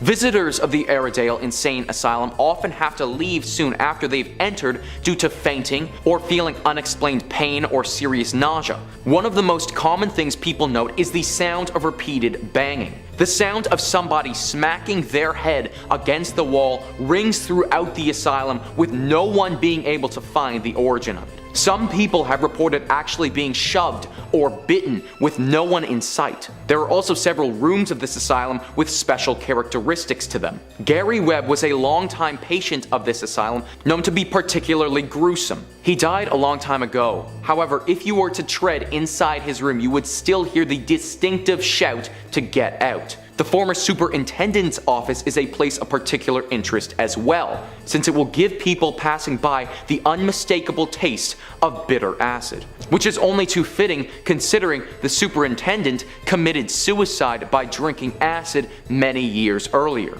This asylum has seen some horrible atrocities in it amongst its walls, and it's clear that some of them will be locked in there forever. Coming in at number 5, we've got the Black Shuck. This unbelievable creature is no fairy dog, that's for sure, although those aren't anything to laugh about either. This is the true terror dog, the brutal, big, bad boy. The canine carnivore fueled by carnage. A hate-eyed and vengeful black dog full of rage and malice. There are all sorts of variants based on where you are, from the Gargest to the Gytrash to the Padfoot, but the one best known could be the Black Shuck. Take one look, and you're out of luck. Some say that this thing is the embodiment of Satan. Wherever it goes, destruction follows. A harbinger of doom with blazing red eyes. If you see one, you're supposed to hide or make sure not to look at it. If you neglect to avert your gaze, your luck will get so bad that you will die within the year. There's one tale of a Suffolk church that tells of a Black Shuck visit back in 1577. The enormous dog came running in, killed the man and boy, and caused the steeple to collapse through the roof. Then it left in a hurry, leaving dark scorch marks on the door. And that was just one little tale. Even if you are a dog person, you don't want to run into one of these. Something tells me a treat won't smooth things over. Coming in at number 4, we've got the Tsuchigumo. Monsters have been mashed for as long as we can remember, and it's not always a graveyard smash, mind you. Sometimes it's the combination of many real, living creatures to make something extra nightmarish. This is a beast with the body of a tiger, the limbs of a spider, and the face of a demon. Part real mammal, part real, albeit much smaller arachnid, and part mythical monster. Apparently Tsuchigumo were known for eating travelers as they made their way across the countryside. In the remote fields, no one can hear you scream. 1 or 2 traveling morsels wouldn't be enough for them either. In one tale, a powerful warrior took one down and sliced it open, to loot the body. This ancient hero was playing Dungeons and Dragons way before anyone else, setting the stage for countless boss encounters. This thing definitely reeks of big bad guy, although I don't know what kind of DM would unleash such a presence on Earth. Back to the story though. Inside the Tsuchigumo were 1,990 skulls, 10 shy of 2,000. Unbelievable that it would eat so many and barely even digest the skulls. It's a little wasteful if you ask me. Coming in at number 3, we've got the Alp. This creature originates in German folklore and can cause you all sorts of terrible problems. Some liken it to a vampire, others to demons like the Incubus. It will visit people at night and sit on their bodies, although they don't usually attempt to initiate sexual acts like incubi and succubi. If the person doesn't wake up, the Alp will often hop into their dreams and control what they see. It's not common for them to give people good dreams either. Nope, it's nightmares end to end. One of the many sleep paralysis demons that exist, the Alp tends to want to cause mischief in as many ways as possible. So it's not necessarily going to kill you or end your suffering anytime soon. It wants to keep the party going. Dream visits and nightmare manipulation are only part of what makes an Alp scary and annoying. It drinks blood from people's nipples and plays all sorts of heinous pranks, from spoiling milk to rediapering babies to tying up horses' tails into knots. These little gremlins are indeed the worst, and they can shapeshift too, so don't expect to just see a little goblin hopping around. It might be a little trickier than that. Don't count on reading Nilbog backwards to save your butt either. What a bag of fun they are. Coming in at number 2, we've got the Jormungand. This giant snake lives in the ocean surrounding Midgard. It is so large that it encompasses the entire world and then eats its own tail. As I previously mentioned, it's the sibling of Fenrir, which is kind of odd considering that one is a wolf and one is a snake, but hey, Loki definitely got around. Jormungand is famous for its rivalry with Thor. The two would engage in many legendary battles over the years. One of said tales has Thor fishing in the sea for the serpent. He snags it and starts pulling. As it gets closer to the surface, the giant Mir becomes terrified. He sees Jormungand dribbling blood and poison and decides to cut the line, sending the snake back down to the depths. Thor was not happy about this development. Later on, of course, the two meet during Ragnarok. One telltale sign that Ragnarok is coming is the violent unrest of the seas. This happens because our slippery pal here has released his tail from his mouth and begins to flop onto land. Once this happens, it will spit poison to fill half the earth. The snake and the god do battle, with Thor emerging victorious but then succumbing to poison. Lose, fellas, that's not how we wanted this to go. Another fun fact about this gigantic serpent is that continental Germans used to attribute earthquakes to its movements, which is especially terrifying in context. Imagine you're a German peasant and an earthquake rolls through. Your house, rubble, your wife pancaked, your crops shaken, not stirred. And what explanation do you have? Oh, a snake bigger than anything you could ever imagine. Cool. Good. Glad to know that there's something just slithering around beneath us and could surface at any moment. Definitely not living the rest of my peasant life in crippling fear. And at number 1, we've got Balor. When your people have an eternal, mythological, supernaturally powerful enemy, life can be rough. Dealing with the leader of said eternal, mythological, supernatural group of entities can be really hard, and that's what Balor is. Leader of the Fomorians and a malevolent force beyond comprehension, this enormous eyeball has been described in myths and legends passed down from the first Celtic settlers. This demonic tribe constantly showed up, bringing the deadliest of natural forces along to cause doom and destruction all throughout Ireland. Plenty of battles were fought between these demons and the folks who just wanted to keep existing, but the deadliest of all is Balor. A gigantic fiend with strength beyond measure, Balor was a sight to behold. However, you didn't want to look directly at him. He had an enormous eyeball, rumored to be poisonous, that would turn the tide of any skirmish. It was so big, in fact, that it required a team of servants to manually open and close it. Anyone who he pointed said humongous eyeball at would perish, and this became a keystone weapon in the Fomorian arsenal. For ages, these demons dominated the Celtic settlers, forcing them back and preventing them from truly taking hold of the land. However, there was a prophecy that did not bode well for the demonic tribe. Apparently, his grandson would one day strike him down and dethrone the Fomorians in one decisive blow. This giant eye did everything that it could to prevent this from happening, though. Hiding his daughter away to prevent her from ever bearing children, Balor was careful not to let any grandchildren make it onto the scene. However, a priestess managed to sneak a human hero into her quarters, and this man seduced the woman, resulting in triplets, only one of which survived. And wouldn't you know it, the surviving sibling grew up to be the heroic Lou Lamfada. Lou was an ace with the good old slingshot and managed to get his granddad right in the eye. There's something about slingshots and giant eyeballs in mythology, eh? This bullseye was enough to down the legendary giant, forcing the rest of the Fomorians back into the sea, finally freeing the humans from years of terror. We haven't heard much from them since, so maybe they're waiting for another leader with a power as strong as the poisonous eye. But in the meantime, things seem to be pretty good in Ireland, you know. For now. Coming in at number 5, we have Nukkalavi. The Nukkalavi is a winter monster who dwells at the deepest depths of the sea. The monster is a type of demon. Its appearance is that of a horse, but it has the upper body of a man coming out of the middle of its back like a rider. The arms of the man-like part of the animal are large and drag along the ground, with the head rolling back and forth. The man part of the beast is limp and lifeless. For the majority of the year, this demon is trapped in the sea by powerful sea spirits, but during the winter, it is able to rise from the water depths. The creature has no skin. All that you can see on the surface are muscle and veins. The horse mouth breathes a powerful toxic vapor. This vapor causes the living to become ill, and for crops and trees to wilt. Anywhere the beast goes, a drought will follow. The demon is so dangerous, many people are warned to not even say the name. If it was to be mentioned, it was to be in hushed tones, followed by a prayer to protect you from the beast finding you. Well, I wish I knew that before I was saying its name at the beginning of this number.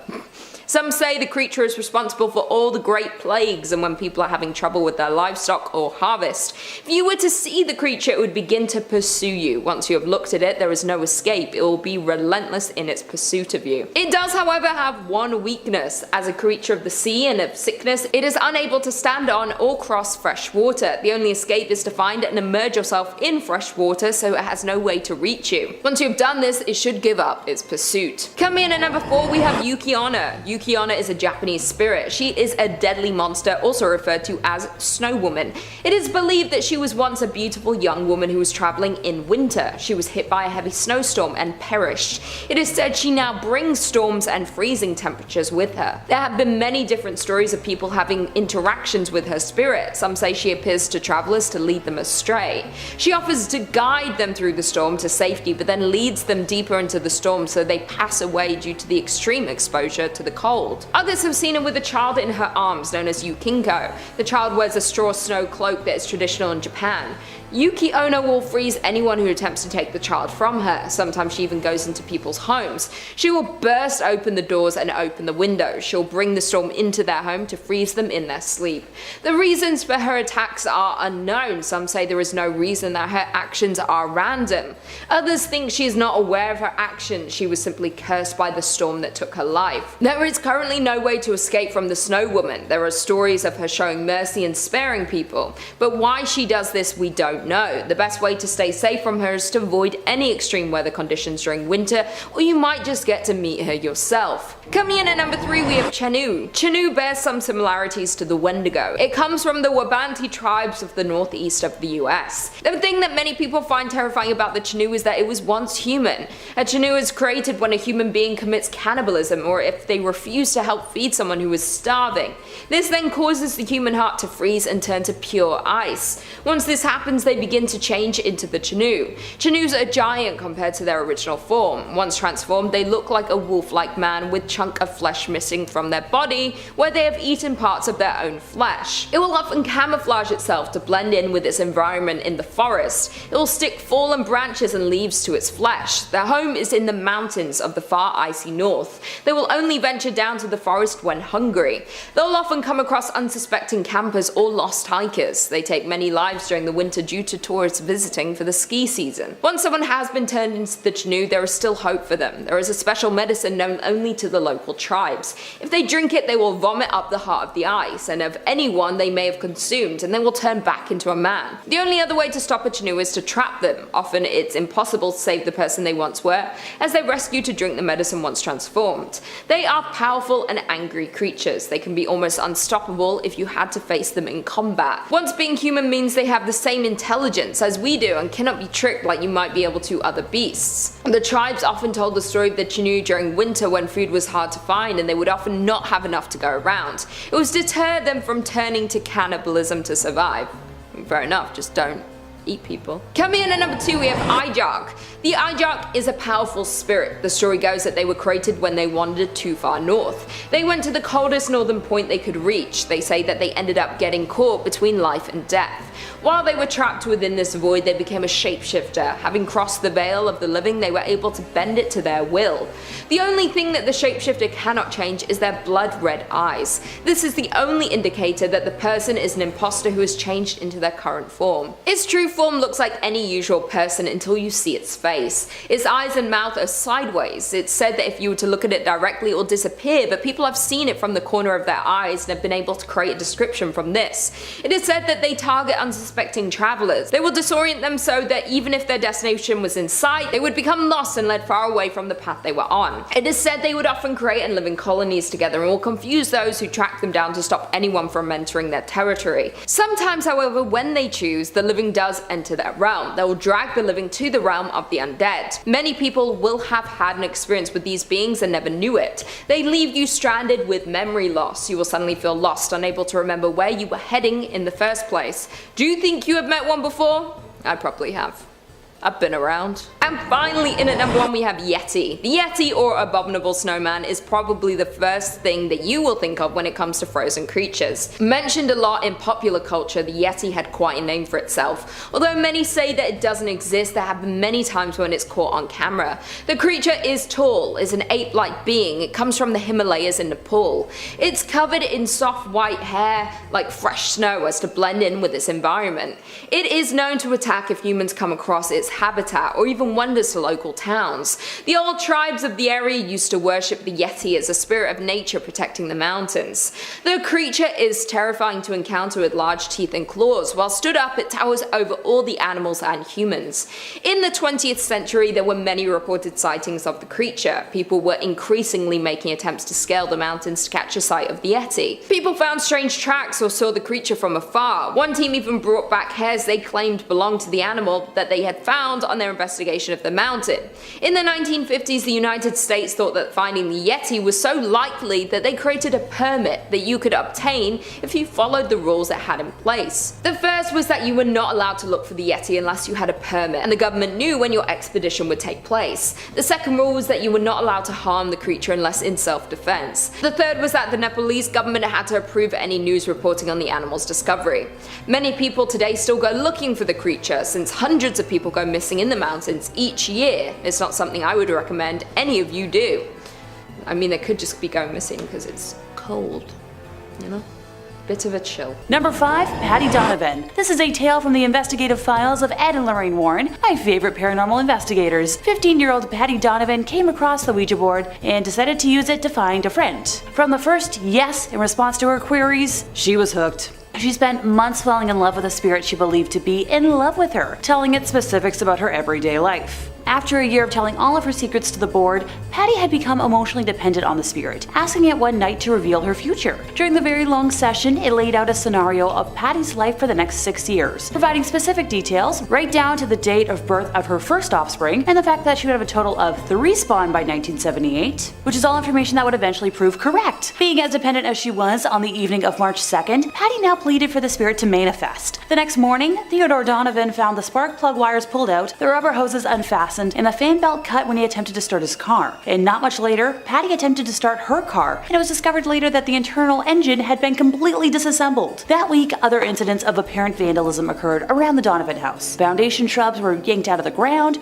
roots and all. On the roof, a 6-foot cast iron pipe housing electrical wires was found bent at a 90-degree angle. On Friday, March 8th, Ted marked 1 flat on the kitchen calendar. And no sooner did Patty get her car back from the shop than one of her other tires lost air. The next day, being Saturday, her father made the same entry on the calendar, although this time it seemed the tire had been cut with a sharp implement. In the meantime, Patty could no longer raise her invisible boyfriend on the Ouija board. Night after night, she tried to communicate, but the planchette would simply slide over to goodbye. She had no idea her ethereal beau had actually manifested in the form of a supernatural vandal. Like, come on, Buddy goes completely silent and your house starts being targeted by hell demons and you don't pick up on it? By the second week of March, material damage to the house and cars had become so troublesome that Ted complained to the police, who assured him that they'd keep an eye on the property during night patrols. Later that second week, after work, Ted and his wife, Ellen, were sitting in the kitchen with their son Brian when all three heard something smash against a wall somewhere inside the house. Cautiously moving to investigate, they found a gaping 18-inch hole in the plasterboard wall in Brian's room. Just as upsetting was the fact that the jagged edges of the plasterboard were pointing inwards, with the blow coming from inside the walls. Yeah, the evidence is already a mountain for me, but we still have plenty more to pick through. Listening in the dark that night, Ted heard the sound of a board being pried loose, but after checking the entire house thoroughly,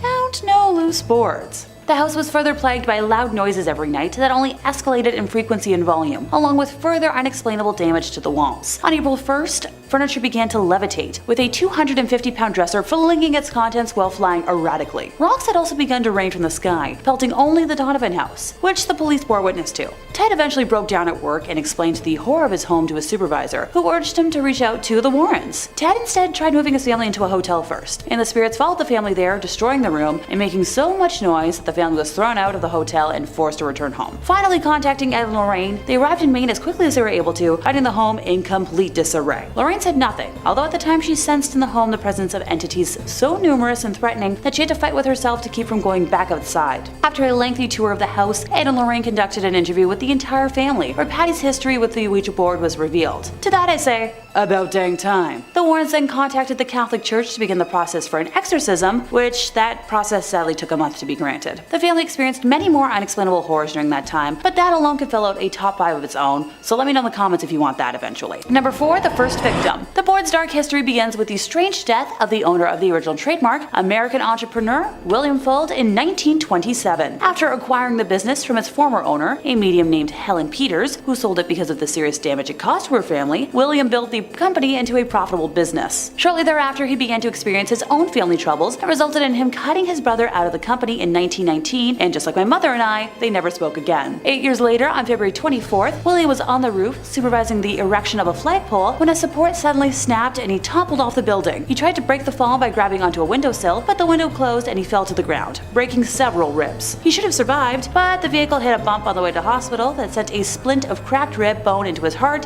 instantly. Well then, what a coincidence. After his death, William's descendants took over the company. Catherine and William A. Fuld ran the company until the youngest brother, Hubert, became president in 1942. The Parker brothers acquired the company and all of its assets in 1966, and finally Hasbro took over Parker Brothers, and with it, the Ouija board in 1991. I have no issue with cursing out Hasbro. While they may be great at making board games that aren't cursed, and I'm sure they're profiting on the Yikes fandom that are the adult fans of My Little Pony, they really bungled the years that they held the Disney Princess doll rights, and that's something I'll never forgive them for. Number 3, a long-term buddy. I'm using buddy pretty loosely here. This tale comes from Reddit user Madame Mim20, which I'm hoping is a reference to The Sword in the Stone. During her junior year of high school, she went to a party where the host brought out a Ouija board, and she admitted that she was into paranormal stuff, but didn't know the dangers of, one of those boards. Typical questions were asked, but her vision began to darken, even though the lights were on. The last question being the classic, how old will I be when I die? Everyone got traditional numbers except for Mim. The planchette moved to 0, and then 1, then 0, then 1, continuously moving between those two numbers until someone just shook the board and said it was being stupid. At that point, she stopped playing since it weirded her out, and I'm sensing 2 red flags so far, but I'll excuse one of them since she didn't know the horrors at the time. Mim claims to have a decent ability to sense the unknown and normally see, beings or ghosts. This one showed up during one of her classes not even a few weeks later. If anyone's getting deja vu, this is reminding me of Patty Donovan as well, don't worry. At first, the ghost appeared like a comforting protector, until he wasn't. Weird things in Mim's home would happen, ranging from drawers opening, whispers, shadows, lights in places where they shouldn't be, and books moving on their own. And at night, it would be much, much worse. He would just stand in front of her door and the fear would ooze out of him as his form would change. Mim had no doubt that he was downright evil, to which I say, no S-H-I-T Sherlock. She dealt with all of this single-handedly until she moved in with her husband. So I'll give credit where credit is due for enduring that. Things escalated in the now duo's first home together, a small 400 square foot rental. Footsteps, breathing, and unknown whispers became the norm. At the time, her soon-to-be husband was a practicing Wiccan and had blessed most of the home, but forgot about the porch and outer walls, where they would hear scratches on the walls and knocking on the door and windows. Folks had seen her demonic attachment as a shadow and described him as tall and built like a brick house. Also that he felt just outright bad and would always go back into the room Mim was in. Her husband had tried to banish him out, and it didn't go well. For context, her husband worked the closing shift at his place of employment and would get home at around 3:30 a.m., which happens to be right in the middle of prime haunting hours. There was a road he would have to take that was very haunted as well, with a history of lots of accidents and right next to a good-sized river. One night he got home looking extremely pale and sweating. Turned out that while driving on that specific road that night, his brakes failed and he couldn't stop. He was going about 100 kilometers an hour, and the wheel began to jerk out of his hands towards the river. He had to use all his strength to keep that car on the road because the wheel was just yanking so hard. To the shock and surprise of no one, the brakes were fine the next day, and ditto for the wheel. This was the final straw, and the duo had a priest bless the entire house and were eventually able to move out of the state and leave whatever it was behind. Number 2, teenage hijinks. This tale comes from a gal named Jenny and also dates back to, high school hijinks. She was at her friend's house for a fun summer weekend, and on the Sunday night, they decided to make themselves a Ouija board, taking all the precautions, using a piece of flat plywood, which was laminated with plastic on one side, and using an old glass which could later be discarded. This was the first experience for both of the teens, and they assured each other that they were going to do it properly. No being stupid and pushing the glass around to fool the other. They started off by saying a prayer before asking if there were any spirits present, trying to be specific about only wanting contact with peaceful and good energies and spirits. Here's the thing, you can't guarantee who is going to answer a Ouija board, and evil spirits are gonna lie if they need to deceive you. So while I commend the intent, I'm already sensing a yikes situation. The glass was moving very slowly at first, and they were unsure if it was working or not. The duo asked if there was somebody who wished to talk to them, and the glass moved slowly over to the yes marker. They asked the spirit, if it was male or female, and it indicated that it was female.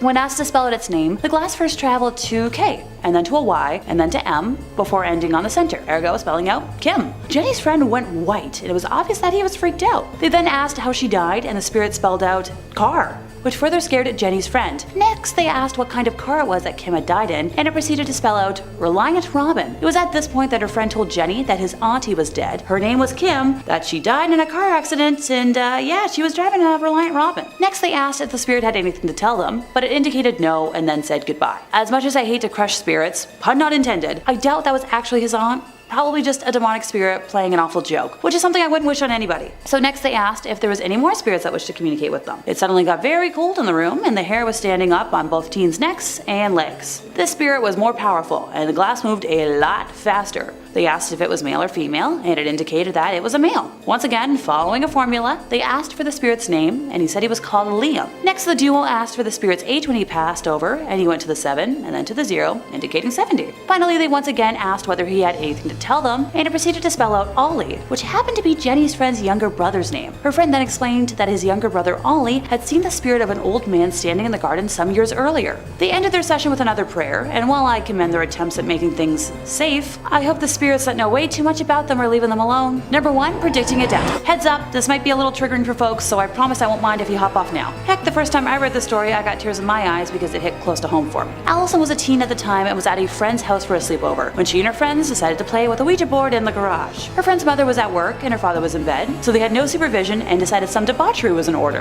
While playing with the board, they asked if anyone wanted to speak to them and got a yes, so they asked for a name. They got Mom. And when they asked for a message, it said under bridge. No one understood the message at the time. Later, after they had gone to bed, there was a knock at the front door. It was the local sheriff who had come to the house to tell the girl's father that his wife had been in a car accident on her way home from work that night, and her car was found submerged in water under a bridge just a few miles from their home. While I don't believe it was actually the mom communicating over the board, I'm just hoping it wasn't a demon who actually caused harm. But yeah, I don't really have much more to say on this tale, other than I feel like I've had the wind knocked out of me. Kicking off this list, in 5th place, we've got attempted insemination. For safety's sake, since I have a lovely lexicon of no-no words to avoid, ask someone in the comments if y'all are confused about my wording at any point. 19-year-old Tanner met 22-year-old Miranda through Tinder while they attended the same college, and the first time they hung out, it was a casual Netflix hangout at Miranda's place, and he left thinking she was decent and wasn't against making future plans. They started texting and Snapchatting throughout the following week and organized some plans for the upcoming weekend. Out of nowhere, she started sending him unsolicited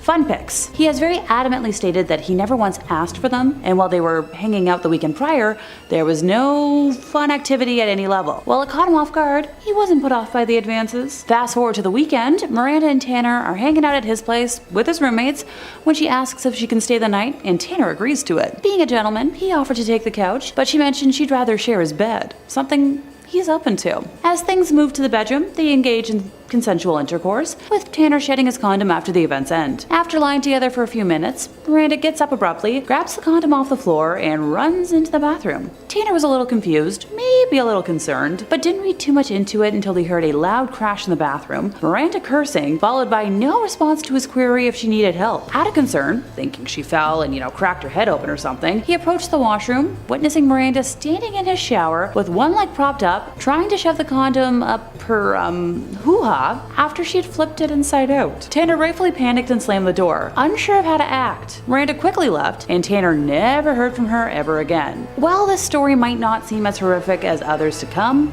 it definitely left my mind boggled. In 4th place, we have a multifaceted date. On a random lonely fall day, resident lonely heart Nicholas was swiping and matched up with a lovely looking lady named Holly and sent off a hello to kickstart a conversation. While I might not be much of a dating app expert, that's quite often a long shot way of catching attention, but hey, it worked. Holly immediately offered to meet up, and Nicholas jumped at the offer, with the duo deciding to meet at a nearby frozen yogurt spot. When he arrived, Holly was already deep in a bowl of dessert, so he purchased his own serving and joined her, with the duo exchanging the usual small talk to break the ice. Eventually, the topic of school came up, and at the time, Nicholas was a junior in college, so he told Holly about what he was studying and that he wasn't entirely sure what he wanted to do after he graduated. She laughed in response, saying she knew exactly what he meant. Who doesn't? Holly explained that throughout her time in high school, she regularly wore men's clothing, and as a result, had an interest in designing men's clothes. So naturally, Nicholas asked if she was studying fashion, and she responded by telling him that she hated high school so much that she decided not to go to college, which, honestly, I can kind let him understand. She continued by saying that she was a very creative person, and that she was writing a book before also casually mentioning how she was in the process of starting a photography company. Nicholas asked how those were going, and she said that they were more theoretical than reality at that point, going on to explain that her backup plan, if none of the other endeavors panned out, was to become a surgeon. Although she lacked any of the training for it, Holly gleefully told Nicholas that she could see herself going down that path because she wasn't afraid of red bodily fluids and gore, which grossed Nicholas out. Without prompting, Holly continued by telling him that she was certain she could handle the graphic nature of being a surgeon because she personally euthanized a sheep that past summer, describing the ending in detail, going as far as mimicking the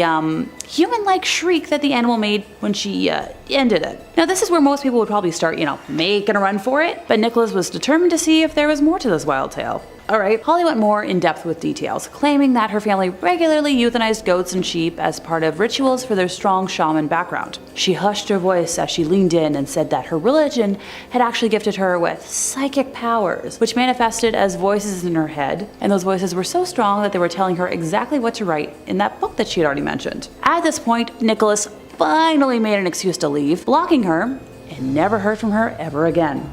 In third place, we've got a scummy rich man. 20-year-old Allison worked in a sushi restaurant all during college, and one fateful night, noticed an attractive man and his friend during a crazy dinner rush. She described herself as running around like crazy, but managed to give them good service, and in return they tipped well, making them memorable. After the shift, she was at home enjoying an adult beverage and mindlessly swiping on Tinder, trying to recover from all the craziness of the night, when she spotted a profile matching the man from earlier, who was easy to recognize from his distinctive face and tattoos. She took a chance, swiped right, and fell asleep from exhaustion. The next day, she woke up to find out that they had matched, and he'd sent some pretty sweet messages. She decided to engage in conversation, finding out he was in town for business, and he proceeded to ask her out for dinner that night at a fancy restaurant. Thanks to encouragement from her roomies, Allison said yes. The man originally insisted on picking her up, but thankfully, Allison was adamant on canceling the date if he continued. If you ask me, red flag number 1 for this gal. The two met up at said fancy restaurant, where the man proceeded to order a $200 bottle of wine, lobster, and more, with Allison guessing that the total cost of the meal was somewhere in the $600 range. Whoa, I balk at like a $20 meal, but that's just me. Apparently the conversation started out normal enough, but Allison soon found out that not only was the man married, but allegedly he was in an open relationship. Rightfully, she didn't believe him, so he called his wife on the spot after texting her photos of Allison. Apparently the wife was bi, and asked her husband to invite Allison to their home in Cancun for some fun together. Red flag number 2. Once the call ended, Allison decided to ask the man how he afforded his lifestyle, and he casually mentioned that it was through a drug cartel, quickly trying to reassure her though that it was all safe and on the up and up. Being a sensible person, Allison immediately tried to leave, but he followed her to her car. He was showing her photos of his wife, saying that she should really go to Cancun with them, and that she owes it to him to go back to his hotel room, since he spent so much on dinner. Finally, trying to force her to kiss him. Allison was eventually able to get into her car and get away, but was terrified he was going to follow her home. So she drove around for a while, and eventually opted to spend the night at a male friend's home for safety. Oh, and deleted Tinder the moment she got home. In second place, we have a first date gone sour. User Teeny Gecko on Reddit is to thank for sharing this horror tale with the interwebs, and since my tongue is in the mood to trip today, for simplicity's sake, I'll refer to her as Teeny. During a day of mindless swiping, she came across the profile of a guy named Carlos, thought he was cute, and as one does, swiped right, which resulted in an instant match. They chatted for a while and made plans to meet up at a local carnival at 9 p.m. the next night. Teeny arrived on time but heard nothing from Carlos until he called her at 9:30, claiming to have overslept from a nap, and she told him not to bother showing up, saying they'd try again another time. Unfortunately for our romantic pairing, Teeny's dad suddenly took ill, and she spent the next 6 weeks visiting him daily in the hospital. And between that and work, didn't really have time to date, which made Carlos angry. He made a fake Instagram account, which he used to follow Teeny and everyone that she followed. One night in particular, Teeny's sister had flown into town to visit their dad, and they had gone out to dinner with a group of friends, which had been posted to a friend's public Instagram story. Carlos showed up at the restaurant to confront Teeny, yelling all sorts of profanities. Yeah, I don't think I can say those. And thankfully, a waiter who witnessed the entire exchange called the police. For over 10 months, since Carlos had Teeny's number, he kept calling her using different phones, and she'd pick up the phone to hear only the sound of him breathing. One day in particular, Teeny was expecting a call from a friend and noticed a missed call from a landline she thought belonged to that friend, so she called it back and wound up talking to Carlos's mom. She took the opportunity to tell his mom everything, shaking the entire time, worried the mom wouldn't believe her. Now, lucky for Teeny, not only did the mom believe her, but begged Teeny not to call the cops, but to call her directly if she ever heard from Carlos ever again. Thankfully, there's a happy ending to this listing because Carlos never contacted Teeny ever again. In our first place today, we have a stalker. Just a warning for y'all out there watching, this is probably the most my stomach has ever been nauseous while working on a video. In terms of content warning, I will be discussing life ending, so if that's triggering for you, please just skip to the conclusion or feel free to skedaddle. I promise, you're not gonna hurt my feelings. Our story begins the same as the rest, with 21-year-old Britt scrolling through Tinder, finding a 27-year-old named Matt that seemed pretty neat. They worked in the same industry, both enjoyed Star Wars and other fandoms, so she swiped right. Of course they matched, or else I wouldn't be talking about this icky tale today. They talked for hours that first night and realized they had mutual friends, so Britt felt safe enough to meet up with Matt for a public date. The date went well and evolved into a steady relationship. Things were never perfect, with Matt being somewhat transparent about struggling with some mental health issues, but they were undeniably in love. Matt was constantly posting on Instagram about how much Britt was the one, and she was thrilled. After 4 months of being together, the couple had their first fight, arguing over a reaction Matt had to Britt joking with a coworker about safety. Britt suggested they take a small break to regroup, feeling unsafe with the level of anger Matt had shown, which led Matt to scream at Britt in the public setting they were in and stalking off.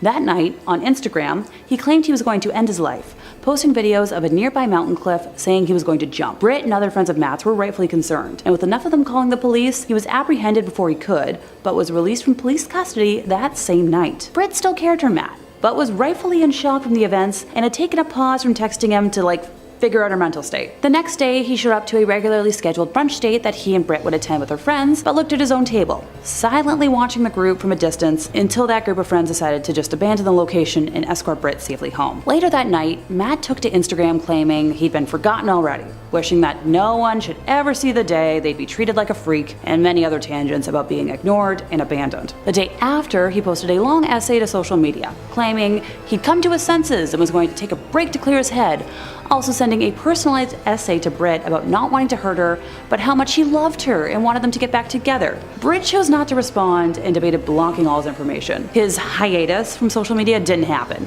and Matt posted endless blocks of text for the next 2 weeks about how people like him don't deserve happy endings, that he would never forgive himself, and listing all the interests he could no longer enjoy because of Britt leaving his life.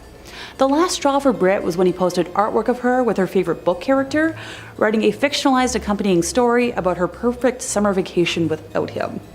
She blocked his number and every social media platform she could think of, but Matt was determined to make her take him back. Through a friend, he found out about yet another social event Britt was attending and posted publicly about going, just to see her again, and actually showed up at this event. This led Britt to involve the police, opting to start the long process for a restraining order.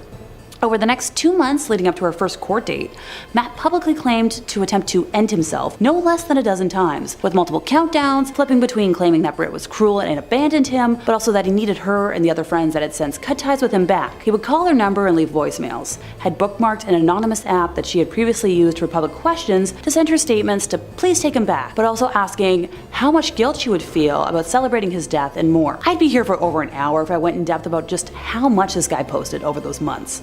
He would post photos of them together and regularly list off names of people that had cut him off. Finally, the day came for the first court appearance, and despite Matt's claims of wanting to see her, he didn't appear. He later posted that he thought the summons was just a scare tactic and started yet another death day countdown, this time alleging that he wanted to jump off the roof of Britt's building and haunt her for the rest of her life. Eventually, he was sentenced to prison for his actions, and I've never been happier to see a peaceful ending. And now that I feel like deactivating all my social media accounts, that's finally kicking us off in 5th place. We have the creatures of Utah Lake. Allegedly around 14 feet deep, the lake has been home to many a mysterious drowning or disappearance over the years, with numerous planes and boats rumored to be littering its depths. The creature of Utah's Bear Lake is the most well-known tale of the local unknown water cryptids. The local surrounding Native American tribes, Shoshone, Ute, and Bannock, were the first to speak about this creature. It was described as a giant serpent, or dragon-like beast, that would capture and carry away any and all that dare swim in the lake. Okay, I won't swim there. In the early 1860s, Mormon settlers began to see these creatures. S.M. Johnson claimed to have seen something akin to a downed carcass floating in the water. He described it as having cluster-like ears the size of teacups, and it could spurt geysers of water from its nose. So a weird-looking whale? I'm trying to picture it. You let me know in the comments if you can picture that. He believed that it must have been of enormous size because it didn't drift to the shore, so its legs must have been embedded in the muddy bottom of the lake. Most of the sightings of this creature describe it as a kind of dragon, or freakish, alligator-like beast. In the year 2000, James Chase noticed something strange swimming in the lake near Pelican Point, around 40 yards from where he was, so a little distance away. He claimed to have seen something that was a little larger than a barrel drum in width, surfaced to the top of the water like a whale, and then submerged again. James said it was shimmering silver in color with large yellow stripes running vertically along its midsection. Now, James was a Hawaiian transplant and had encountered many different forms of ocean life, but he said he had never seen anything like this. Next up, we have water babies. That was my nickname as a kid. Apparently they're something to fear, and are also known as water kelpies or merfolk. The local water babies originate from the Native American Ute telling and can be found all over the world and fall into the category of undine, which is a fairy water species. Hey, I love fairies. And mermaids. Apparently they can be very dangerous if you disregard or disrespect them, but doesn't that apply to most things? Oh, so you know when you're walking by the shore and you hear the distant crying of babies? Yep, this is what you hear. Now most people will only hear them, because if you see them, I hate to break it to you, but probably too late for you. Many a boater has come upon what looks like floating reeds or lakeweed, but in actuality, it's the hair of the water baby just floating at the surface, and just below it, this water baby hides waiting for the unsuspecting fisherman to fall into its trap. Okay, good to know if I ever randomly decide to take up fishing. Probably not gonna happen, I've done it like once in my lifetime. In fourth place, we have modern mummification. Yes, I'll back it up with some context first. I'm not evil. This is one of two scary religions I'll be discussing today. And while they're not necessarily on the traumatizing level of scary, it definitely falls under unsettling for, well, me at least. Back in 1975, Claude Corky Noel claimed to have had an encounter with highly intelligent beings he called Summa individuals, who revealed to him the true nature of the universe. Corky promptly changed his legal name to Samam Bonum Amon Ra, Corky Ra for short, and founded the Samam religion. Its name is a play on the Latin word summus, meaning highest, and the religion is based out of Salt Lake City. To an outside observer like myself, Samam resembles a blend of science fiction, with alien encounters, cloning, New Age mysticism, and a healthy blend of ancient religions. Samam draws many of its beliefs from Egyptian polytheism, with a particular emphasis on the sun god Ra, although it also relies on the teachings of Gnostic Christians, such as those found in the Gospel of Thomas. Practicing the religion relies heavily on meditation, aimed at the Samam goal of spiritual psychokinesis. For those who are unaware, psychokinesis is the power to move objects with your brain, something I wouldn't mind doing when I do my grocery run next week. Groceries get heavy. A particular peculiarity of the church is that it practices modern mummification. Fun alliteration. It believes that mummification allows for a soul to smoothly depart from our world to the next. Additionally, it claims that the modern mummification process they use preserves the cells and enables them to be cloned in the future. Do you at least sign a consent form first? For some followers, reincarnation is a scientific as well as a spiritual concept. The Samam Pyramid was built between 1977 to 79 and serves as the church's main teaching space, meditation hall, and provider of modern mummification. Yeah, try saying that 5 times fast. Their pyramid, like their religion, is sealed except to the open mind. Whatever the heck that means. Here's something to chew on. The pyramid itself, which incorporates, the divine proportions into its measurements, is not zoned as a church, but take a wild guess. You're not gonna get this. A bonded winery. This is so the pyramid can produce what the Samam Church calls nectar publications, which are alcoholic drinks used during meditation services. Since the organization doesn't keep formal membership records, they base the number of people who have received the message of Samam on the number of wine bottles, or publications, they have distributed, which is somewhere around 250,000 to date. Okay, this is so wild to me, seeing as Utah is one of the driest states out there. To make ends meet, the Samam Church offers mummification services to non-Samam members for those who yearn for something more. It offers the service to both humans and pets alike. Prices range from $67,000 for a person to as low as $4,000 for a pet under 15 pounds. All I can think about right now is like that one episode of Criminal Minds where the unsub mummified people while they were still alive, and I kinda hate my brain for it. In third place, we have the legend of Old Main. As the legend goes, Virginia Loomis had her life ended in the late 1800s, and her body was discovered on the boulder used to make many of the bricks to construct the Cedar City building in 1898. It's said that some of the bricks contain her red bodily fluids, with one of them being occasionally on display at Southern Utah University. The supposed killer, Stephen Farr, later in life was hired as a janitor at the university, where revenge was served. On his first day of work, he was lighting the old coal furnace in Old Main's basement when something caused the furnace door to slam shut on his arm. Stephen burned to death, unable to wrench free, becoming the human torch that burned Old Main to the ground in 1948. It's said the ghost of Virginia was seen laughing in the flames, and Virginia was written on Stephen's skull. It's referenced at least as far back as a university newspaper article in 1986. There, it talks about the spooky happenings documented from the beginning, and a parapsychology expert who was brought in back in 1948 to solve 50 years of the building haunting people. I'm all for a girl power gal haunting like she rightfully deserves. In second place, time to visit Skinwalker Ranch. Dang, it's been a minute since I've talked about cryptids, hasn't it? Well, here we go. Sherman Ranch, also known as Skinwalker Ranch, has been reported as a hub for paranormal activity ranging from UFO sightings to strange beasts with red eyes. The 500 acres of isolated land is located between Ballard and Vernal in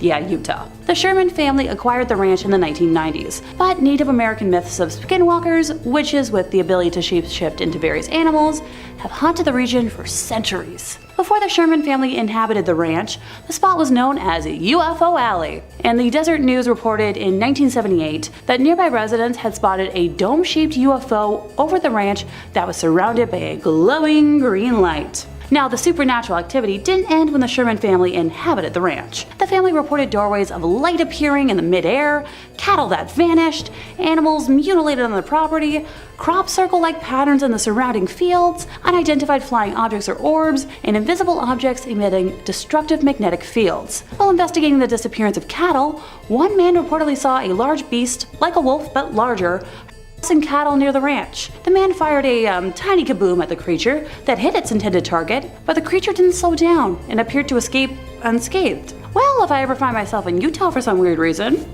I know where to visit. In first place, we have the Kingston Group Cult. This is sadly the one entry on today's list that's more horrifying from icky stuff instead of, spooky stuff. So if you want to jump over to the conclusion for ooky spooky creepy instead of yikes, feel free to do so now. I'll meet you there. For those who feel like they can endure listening to this, here goes. In 2022, the Kingston Group was on the receiving end of a lawsuit from former members that alleged years of unpaid labor, people selling, and icky non-consensual sexual stuff. The sex ex-members claim that it's largely through illegal marriage practices that the group is able to unlawfully make women and their offspring religious martyrs and traffic them for sexual and labor purposes. The lawsuit contains explicit details of how Kingston Group leaders allegedly arrange incestuous and sometimes way too young marriages between youngins and adult men with exalted status to produce hundreds of future followers. The suit alleges episodes of forced insemination aimed at forcing pregnancy and teaching elementary school attendees about plural marriage. 9 of the plaintiffs claim that the Kingston Group made them begin working during their elementary or preschool days, through their late teenage years, never receiving a paycheck. In her complaint, Amanda Ray Grant claimed she was assigned to work in her early teens at Advanced Copy, where wedding announcements and invitations were printed because, wedding pictures of incestuous or plural marriages can't be printed at Walmart. Another plaintiff, Jeremy Roberts, says he started working 4 hours a day, year-round, at a farm run by the Order when he was in the higher single digits of age, and by the time he was in the lower double digits, he was working 12-hour shifts at a mine that the Order ran. While the Kingston Group, founded in 1935, is not affiliated with the infamous FLDS, members practice a fundamentalist version of Mormonism that involves, polygamy. Members are primarily born into the organization, whose leader, Paul Eden Kingston, is known as the Man in the Watchtower. The lawsuit explains how the birth certificates of multiple plaintiffs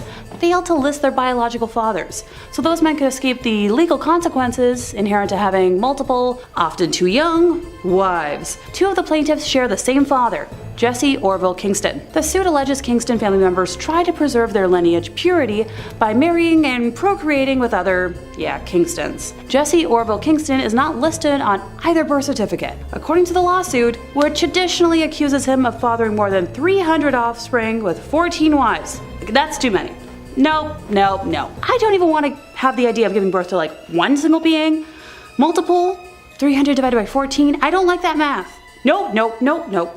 The Kingston group argued that it's the parents' prerogative to file birth records for their children how they choose within the bounds of law, saying in a statement that it's especially true of the mother, who has the legal right to establish paternity or not to establish paternity at the time of filing. Okay. The statement added that the group has not issued any specific guidance for members pertaining to birth certificates, medical records, but encourages its members to follow the law. Yeah, I'm calling bull. Anyone else? Starting off 5th place strong, we've got a narrowly avoided death. This tale takes place when long-term nurse Jenny was placed in charge of caring for an elderly woman with no family who was admitted to the hospital when her husband passed away. She didn't speak often, but when she did, it was usually just words that made no sense together. Jenny felt bad for her because ever since she'd arrived, so many of the residents in her area that she, seemed to enjoy spending time with had passed. She put up a picture of each of them next to the pictures of her husband and several others who were probably just family to remember them. Being an extremely empathetic person, Jenny felt sorry for this woman and strived to give her extra attention whenever she could, and formed a bond with the lady. It just seemed so unfair that she had, such luck and kept losing people that she cared about. One day she looked at Jenny and said, plain as day, "Sweetie, I think I'm done now," and handed Jenny a picture. It was a picture of Jenny, and she smiled because it touched her heart that she was so important to the old woman. She passed nearly a week later, and poor Jenny cried for days from the loss. The old lady knew it was the end, and she said goodbye as best she could. Now fast forward to just under 2 years later, when Jenny was talking with a colleague, and that old lady came up in conversation. Her colleague referred to the lady as that crazy, explicit word for a female dog, which seemed very out of character for her, and it shocked and offended Jenny deeply. She expressed this to her colleague, not so nicely, and the lady looked at Jenny with a shocked look and said, "Oh dear, do you not know?" And then proceeded to explain something to Jenny that, she in fact hadn't known. As it turned out, it came out sometime after she had passed that the old lady had killed her husband by poisoning him, and that there was an investigation because it appeared that she had a ritual of befriending someone, obtaining a picture of them, and hiding the picture until she could kill them, usually by poisoning, and then displaying the picture as some sort of a trophy. It was suspected that this may have been the reason for the spike in mortality rate during her stay, and the considerable amount of photos in her collection. The last Jenny heard, the old family photos weren't any relation to the old woman, and the police were trying to ID the individuals and compare them to several cold cases. Sheesh. Thank goodness Jenny survived to tell the tale. In 4th place, time to tell the tale of a rocking bed. Nope, not a rocking horse, rocking chair, or like an ottoman. A bed. I know waterbeds are out of style and like a major safety hazard, but maybe this could inspire them to come back. New nurse Demi was working one of her first ever overnight shifts when a relative of one of her patients raced into the nurse's station, out of breath, screaming that she needed to come quick. Unable to elaborate, saying Demi had to see what she was talking about for herself. Our nurse made her way to the room in question, where this little old lady patient was crying and holding onto the bed for dear life, all while her bed was shaking extremely violently. Now, you're probably thinking that the lady was the one causing all that shaking, but apparently she was this frail, practically emaciated older lady who didn't even possess the strength to rattle the rails. The ward only had 2 other patients in it, and everyone in there was huddled in a corner, shaking in fright until it eventually subsided. Apparently that particular ward was rarely used, and the bed that the old lady was in was used even less. People who have laid in it complained of nightmares where they hear screams and laughter of angry children. I guess some restless spirit called dibs on that particular bed, and Demi would very much like it to pick somewhere else to hold court. Please and thanks. In 3rd place, we have the case of purple scrubs. Former EMT David O'Keefe worked mainly in transfers, and this particular client was always his last one of the day, having to return home late at night in the dark. She was an older woman who visited the hospital he was based out of for regular dialysis treatment. One specific day, she was being moved, and David was sitting in the back of the transport vehicle with her. She looked under the weather, so he asked what was wrong out of concern, and she said a man in purple had been visiting her. He asked if the man was, like a relative or a technician, but she shook her head. She said the man would sit next to her during dialysis appointments and stroke her hair. Thinking this was strange, right after he dropped her off at the hospital, David asked the hospital techs about, such a person, but no one had seen or remembered anyone wearing purple. Visitors also weren't really a thing at this part of the hospital, so he assumed the patient was just imagining it. While he was waiting to bring her back home, he saw the man in purple scrubs waiting outside that woman's room, watching her door. As David went to approach him, a bunch of tech personnel urgently ran past them into the woman's room, and David lost sight of the man. It turned out the woman in the room had suffered a heart attack and was sadly unable to be revived. Oh, and just a tiny creepy footnote, none of the staff in that hospital wore purple scrubs. In second place, we have a mystery mimic. Yeah, I'm fond of alliteration. How can you tell? This spooky story comes to us courtesy of former late night transportation worker Betty. She worked the position for a few years, but after this incident, did everything possible to never work a nighttime shift ever again. The transport home base was in the basement of the hospital, where all laundry was done and all supplies were sorted and housed. On this particular night, Betty was the only one in the basement when she heard whistling at the end of the hallway by the elevator and poked her head around the corner expecting to see her only coworker on duty that night, but there was absolutely no one there. And so, she shrugged it off. That night in particular was slower in pace, so she opted to take a snack break and veg in the break room for a bit, when she heard a loud bang out of nowhere. Betty walked into the hallway and a bed was rolling down the hall, bumping into the sides of the walls. Now at this point, she assumed that her coworker was playing a prank on her, and she directly radioed him to chew him out, but he swore he was upstairs. Honestly, I'd be assuming the same. I've had a similar situation in a haunted house I used to work in at an old theater, but Betty was smart about it and determined to catch her coworker in the act. She started walking down the hallway, and as she passed the laundry room, all the machines started up. She poked her head in, expecting to find him, but the room was completely empty. Just a tiny worrisome spooky flag. Nothing to worry about, right? As she walked into the laundry room, the machines came to a complete stop. Betty froze at first before regaining her senses and making her way towards the elevator, when she heard whistling from the other end of the hall. Now at this point, she's certain that she's the only worker in the basement and is repeatedly pressing the elevator buttons in an attempt to rush it. As she was waiting for the elevator, things started falling off the shelves down the hall. Betty could only stare in shock as boxes of gloves, tissues, and packages of tubes fell off various racks one by one. Her entire body broke out in goosebumps, every hair standing on its end, and the feeling of being watched had completely consumed her thoughts. When the elevator finally arrived after what seemed like forever, Betty felt the sensation of someone brushing her arm and screamed in panic. Upon exiting the elevator upstairs, she made a beeline for the cafeteria, where her coworker actually was, and broke down explaining the entire ordeal. Now, before y'all ask, but Alexa, how was this spirit a mimic? Turns out that Betty usually whistles to herself at work at night, chats with the laundry folks during daytime shifts, and the items that fell off the shelf slowly were common items that she would have to retrieve. Yeah, big note for me on this one. In first place, we have terrified security staff. Security guard Mason claims that while he wants his location to stay anonymous, he used to work overnight security in one of the largest, best, and oldest hospitals in the USA. He and his fellow security officers all have stories about one building in particular, which was built in the late 1800s and was the original psychiatric building for this hospital. Now, being the late 1800s, not much was truly known about psychiatric disorders at that time. On top of that, this hospital was known for its medical research. Sadly, with what we all know about history, when you combine the two, that spells out a lot of nightmares. A couple years before Mason started working security there, this building in particular had been converted partially into offices after the newly built part of the hospital had dedicated a section for the updated psych ward. Mason's rounds for the first night of our tale happened to include, yep, you guessed it, that building. At night, this building was empty, due to most of the staff who worked in those offices leaving by 5 p.m. every day. Apparently some folks like to rush home, which is fair, but they would leave their office doors unlocked,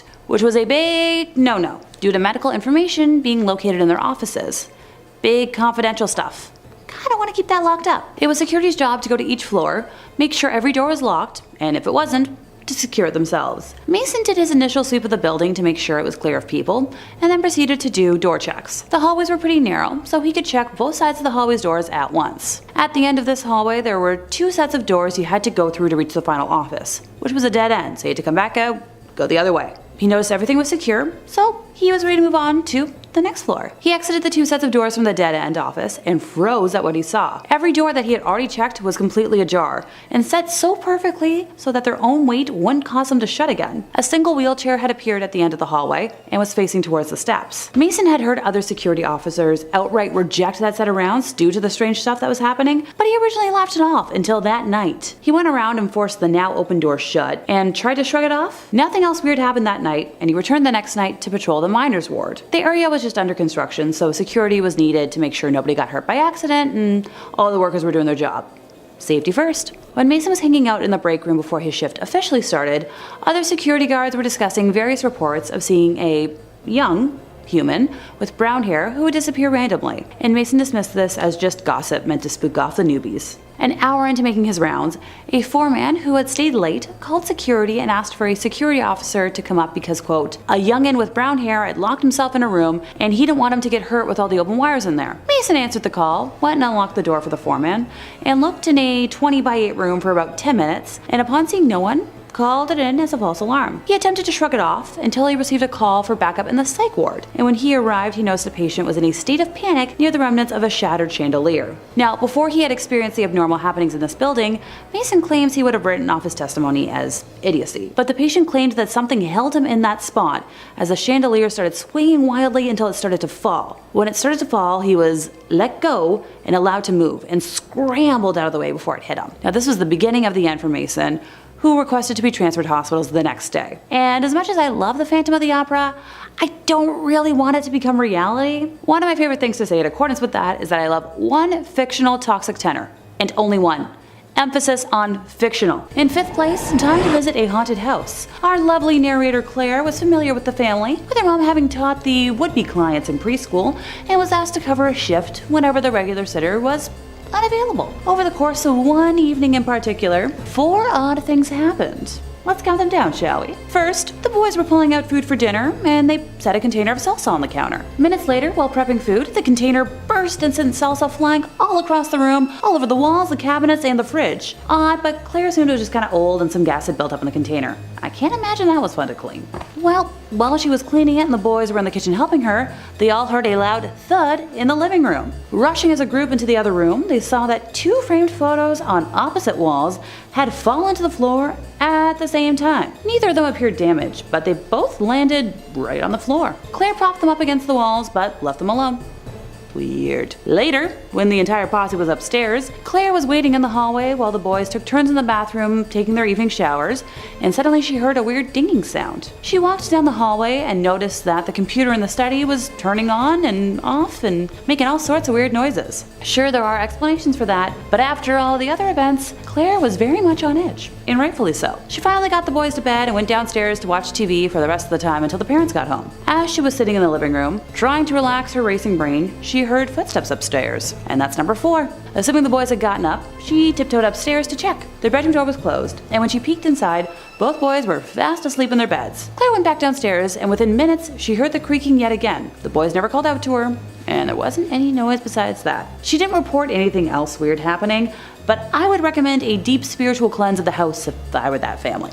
Just my 2 cents. In 4th place, we have a case of moving dolls. As someone who collects creepy dolls, this story definitely intrigued me from the get-go. Here's the thing with dolls with a personality, okay? They have to be treated with respect, carefully preserved, and be in a quasi-emotionally stable environment, or else weird things are, they're gonna happen. Don't worry, I promise a video on my personal creepy doll collection is coming soon. I'm just waiting on one of them to be ready to take a day trip to be on camera. It's a whole thing, but we respect boundaries. Where was I again? Oh, right. Poor Ashley. She arrived at the Lanford house one night, ready for what she thought was a typical babysitting evening. Upon encountering Sarah, mother of Kelly, she realized that poor Kelly was indexed within an inch of her life. Sarah had prepared a thoroughly detailed binder of everything Ashley would ever need to know about Kelly, and more. From a tab explicitly spelling out Kelly's allergies, to her every phobia, each show she was allowed to watch on TV and when they'd be on, and more. It took a while for Ashley to scoot Sarah out the door, but when she did, Ashley breathed a sigh of relief, wondering if the night was going to be an easy evening, or what the heck had she gotten herself into. Going through the binder herself, she observed that it was indeed supper time, in accordance with the minute-accurate schedule, and began following the precise instructions, prepping the water pot to boil. I would never be able to follow a minute schedule. No, thank you. While she waited for the water to, do its thing, Kelly offered to introduce her to the dolls that were in the living room, and Ashley happily accepted, hoping to figure out if the ward was genuinely neurotic or just a poor victim of extreme helicopter parenting. Kelly introduced Ashley to each doll in great detail, and then began to act out scenarios, pretending as if the dolls were alive and out to hurt her. Now look, I'm not gonna pretend I was a normal kid, but I don't think I put my Barbies in a scenario to end my life.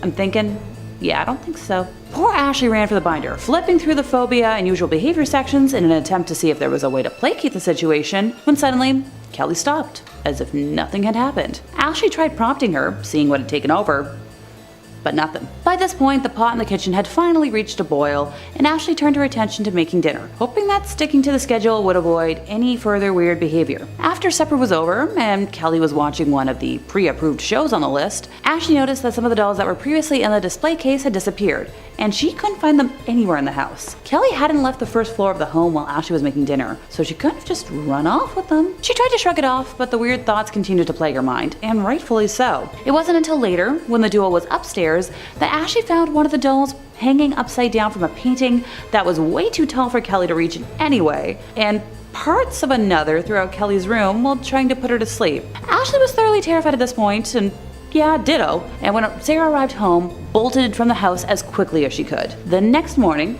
she woke up at home, in her own bed, with the last of the missing dolls next to her. She mailed it back with no return address, and refused to ever enter the Lanford home ever again. In third place, we have a Scream knockoff. While Taylor was in her last year of university, she was determined to make extra money and decided to post ads online for babysitting and dog walking services, adding photos of herself and her phone number in an attempt to appear as legitimate as possible. Roughly an hour after finalizing her posting, Taylor was cooking herself dinner and heard her cell phone ringing from where she left it in her upstairs bedroom. Sadly, she couldn't retrieve it immediately since, she was handling a lot of hot pans, so she let it ring out. A few minutes later, it began to ring again, and when she didn't retrieve that call either, whoever it was called back, and repeatedly until she was finally able to leave her pans and bolt upstairs to answer it. When she picked up, all that she could hear was heavy breathing, so after she didn't get a reply, she hung up, but the phone rang again the moment she put it down. Annoyed by this point, and I would be too, Taylor picked up once again, this time finally encountering a male voice. The conversation began normally, so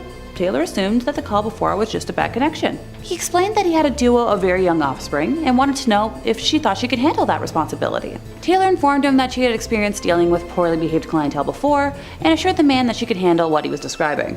The man followed up by asking if she could do any overnights, and this is where the red flag started to kick in for Taylor. Dang, I should have brought one today with me to count them off. Oh well, just imagine it, right here. Whee! Thanks to common sense kicking in, she firmly said that she would not babysit overnight and was met with only heavy breathing in response. She asked if he was still there, and after a period of silence, the voice asked, "Are you a virgin?" Taylor, completely stunned, hung up the phone immediately. The phone kept ringing non-stop for the next hour. The awful man had withheld his number, so she couldn't specifically block that number at first, but then eventually found the function to block withheld numbers on her phone, did it, deleted her number from the ad site, and went on to message every other person on there in her local area with a babysitting ad to warn them, finding out that this caller was a common annoyance or rite of passage to those who had listed their numbers. Poor Taylor was so scared that she was jumping at every shadow for the rest of the evening. In second place, we have the end of a life. Sheila Schrock was a teenage orphan who lived with her older brother in Birmingham, Michigan, an attractive and affluent community. Sheila was babysitting in an upstairs room of a house at 1772 Villa Street early in the evening of January 19th of 1976 when she was surprised by a man who had just come from breaking into 3 other houses in the neighborhood, holding a pry bar and a screwdriver. Her assailant, described by a witness as a thin young white male, somewhere between the ages of 18 to 25, around 5'10" or 6 feet, with a sparse beard, prominent nose, pointed chin, removed her clothing, forcibly fornicated with her, and as this horrified neighbor witness watched from a nearby roof from which he was shoveling snow, ended her with a series of shots from a semi-automatic. That's specific. Allegedly, the attacker looted the home, making off with a firearm, jewelry, and blended in with the crowd on the street to escape. The eyewitness described the vehicle as a 1967 Cadillac, and even with all this detailing, he has never been apprehended. Poor Sheila. Like, that is such a specific remembrance of somebody's face, and even with all that, you can't apprehend him? Dang. In first place, we have a complete kidnapping. On October 24th of 1953, Viggo Rasmussen, a professor at La Crosse State College in Wisconsin, hired Evelyn Hartley, the daughter of a fellow professor, to take care of his own very young daughter. That evening, Evelyn's father Richard called the Rasmussen house several times after she failed to check in as planned around 8:30 p.m. and was met with no answer each time. Concerned, he drove to the house, and when he arrived, the doors were locked, the lights and radio were on, and items were scattered all over the house. The living room furniture had been moved around to different places, ditto for Evelyn's school books. Richard found her shoes in different rooms, with one shoe upstairs and another downstairs. He also found his daughter's broken glasses upstairs, but no sign of his actual daughter anywhere in the home. During the search of the house, Richard observed that every room that could be locked was in fact locked, minus a basement room at the back of the house that had an opened window that was missing a screen. The missing screen was located outside of the room in the backyard, leaning against a short stepladder. Pry marks were found on some of the windows, and footprints had been found in areas of the house, along with traces of red fluid, leading to red handprints, on the garage that was over 100 feet away. Oddly enough, the charge Evelyn was watching was still fast asleep and unharmed. Police believe someone took Evelyn through the yard, but dropped her on the ground before carrying her further, and this was supported by the police dogs who tracked her scent trail that ended 2 blocks away, where it's assumed that she was tossed into a vehicle, just like a sack of potatoes. They were told by one neighbor that they had seen a car repeatedly driving around the neighborhood, and another person who lived nearby claimed they had heard screams an hour earlier, assuming it was just from local kids playing. Now, before anyone calls out nonsense on that, have you heard kids playing in the neighborhood? That gets loud. 2 days after the incident, local resident Ed Hoffer told police that while driving his vehicle, he was almost hit by a dark green, two-tone 1942 Buick as it was speeding in a westerly direction. So for me, I'm like, okay, green car? Inside the Buick, Ed reported seeing one man was driving the vehicle, while a second man was in the backseat with a girl. Ed also reported that a few minutes before the incident, he had seen the same 2 men with the young girl as he was pulling outside his brother-in-law's house, located conveniently around the corner from the Rasmussen house. Ed stated that the girl was wedged between the 2 men, and he had thought that she was, intoxicated, as the 2 men were holding her by the arms as they were walking down the street. Now, if you think this all sounds a little too suspicious and made up, you're not alone. The police did bring in Ed as a suspect, but sadly he passed 2 lie detector tests, and no remains or DNA were found on his property. Some folks, such as myself, are pretty sure he had something to do with all of this. Several days after that fateful night, various items of clothing, many of which were stained with red, were found at different locations, and tests proved that the red stains matched Evelyn's DNA. Over 1,000 members of the local community, including law enforcement officers, the National Guard, Boy Scouts, and La Crosse State college students and faculty participated in a search. A vehicle inspection program was also undertaken with the intent of searching every vehicle in La Crosse County. Gas station attendants were asked to check cars for red stains, and recent graves were reopened to determine if Evelyn's remains were placed with a recent burial. In May of 1954, mass lie detector tests were conducted on La Crosse area high school boys in an attempt to find out more information about Evelyn's disappearance. Though local authorities had planned to test, 1,750 students and faculty, the testing was controversial and was halted after around 300 were tested. And to this day, no clue what happened to Evelyn. Number 5. Our first story, and not to give away too much of the plot here, but a lot of the other stories, came from a Reddit thread positing the question, what's your scariest Home Alone story? There were many good ones, but the literal top comment was this by Killer or Angel. It was an average night around 9 p.m. Me and my cousin are at his house, and I'm sitting for the night while my mom and aunt are shopping, and my dad and uncle are at the movies. We're just sitting there feeling strange. Something was wrong, but I couldn't really put my finger on it. I got up and walked to the back door to lock it. When I came back,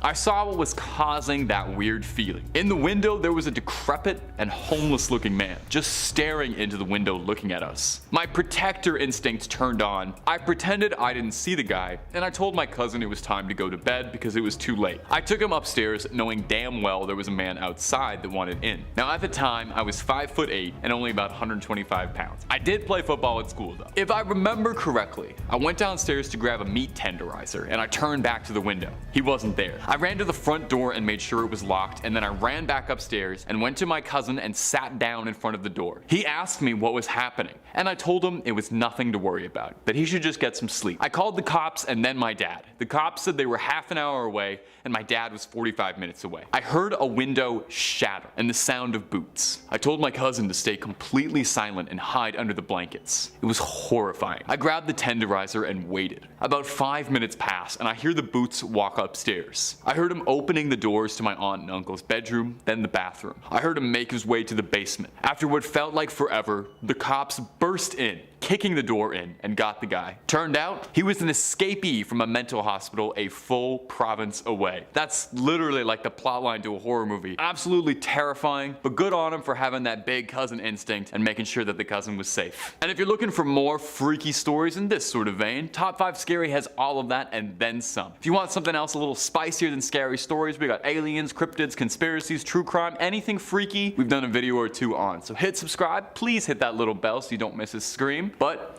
Would you kindly do that at the end of this video, because I got 4 more scary Home Alone stories coming up for you right now. Number 4. It's another post from this same thread asking about people's scary Home Alone stories. This one very likely is going to have you locking the door tight and probably spending the night with the blankets pulled all the way up to your eyes. I had just moved into my first apartment. It was around 8:30 p.m. and I heard the doorknob moving like somebody was putting a key in it and turning and knocking. At first, I got pretty excited that my at the time boyfriend was home, but then I realized that it was too early in the day. He usually came home nearer to 11 and it was only 8:30 still. So I looked outside at the kitchen window and I didn't see his car or anyone's car that I recognized parked outside, and that's when I started to panic. The doorknob kept moving for a few more seconds and then stopped. A few minutes later, they had some piece of metal that they were sticking between the door to try and open the door. I freaked out, and I locked myself in the bathroom. I grabbed a blade from the kitchen to try and protect myself. I called the cops. Whatever was on the other end was trying to pry the bathroom door open for about 3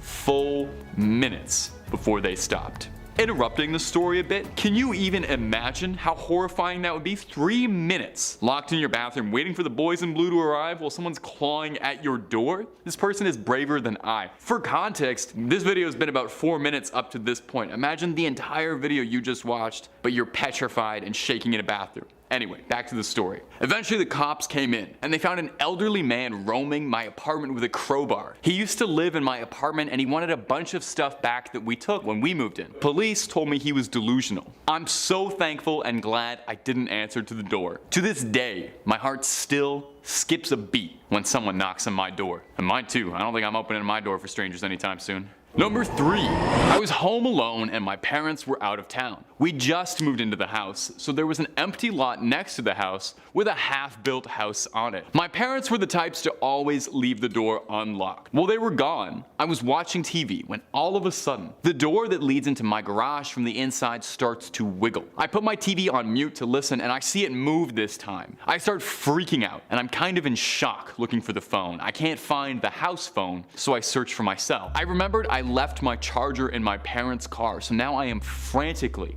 looking for the house phone. Our house was pretty new, so my mom hadn't even put blinds or drapes up in the kitchen or living room. Again, no blinds, no phone. Whoever was wiggling the doorknob starts banging on the windows in the living room. I shoot upstairs looking frantically for the phone and also trying to figure out how and where I'd jump out of my house to get away from the maniac that's probably outside my door if I needed to. He then starts pounding on my door. I can tell at this point that he's using something metal or plastic by the sound of the thumps. I genuinely thought he was going to shoot my door open. I remember at that because I was mad at myself for being such a fool. I frequently talked on the phone and I always just left it lying around. I never put it back on the base. I wanted so badly to push the button to detect where my house phone is, but I thought if he heard where it was, he'd break the window near it and take it. I then remembered I left the phone in my mom's room, and as I passed the hallway, I see her dad's old weapon in my parents' bedroom, a long arm. I find the phone and I call 911. As I'm on the phone, the window breaks. I'm upstairs and I am scared to death, and suddenly everything goes silent. I'm waiting in my parents' bedroom. Pitch black closet for what seems like eternity. I hear the sirens. Cops show up, but there's no one to be found. I figured they hadn't gone too far since the incident had just occurred, but the cops never found my tormentor. On the plus side, the company that built the house next to us hired overnight security for the house, which was definitely refreshing. Number 2. In fall 2016, I moved into half of a really old house. It was built in the 1880s, a stone's throw from the original campus of Indiana State, which is now a park filled with homeless people. The owners basically turned it into a weird duplex kind of deal. Anyway, the layout of this house was pretty weird. You walked in the door and you were in a living room type space, and then you kept walking and there was a doorway to a bedroom, and past that was the kitchen. No doors. Only door inside the apartment was to the bathroom and one that led to the shared basement. This is a terrible living situation, may I say. My first night there was uneventful. I was kind of uncomfortable because I hadn't lived by myself in a long time and I was just sort of feeling lonely and on edge. I stayed up late and eventually fell asleep, but woke up around 3 in the morning. Cliché, I know. What woke me up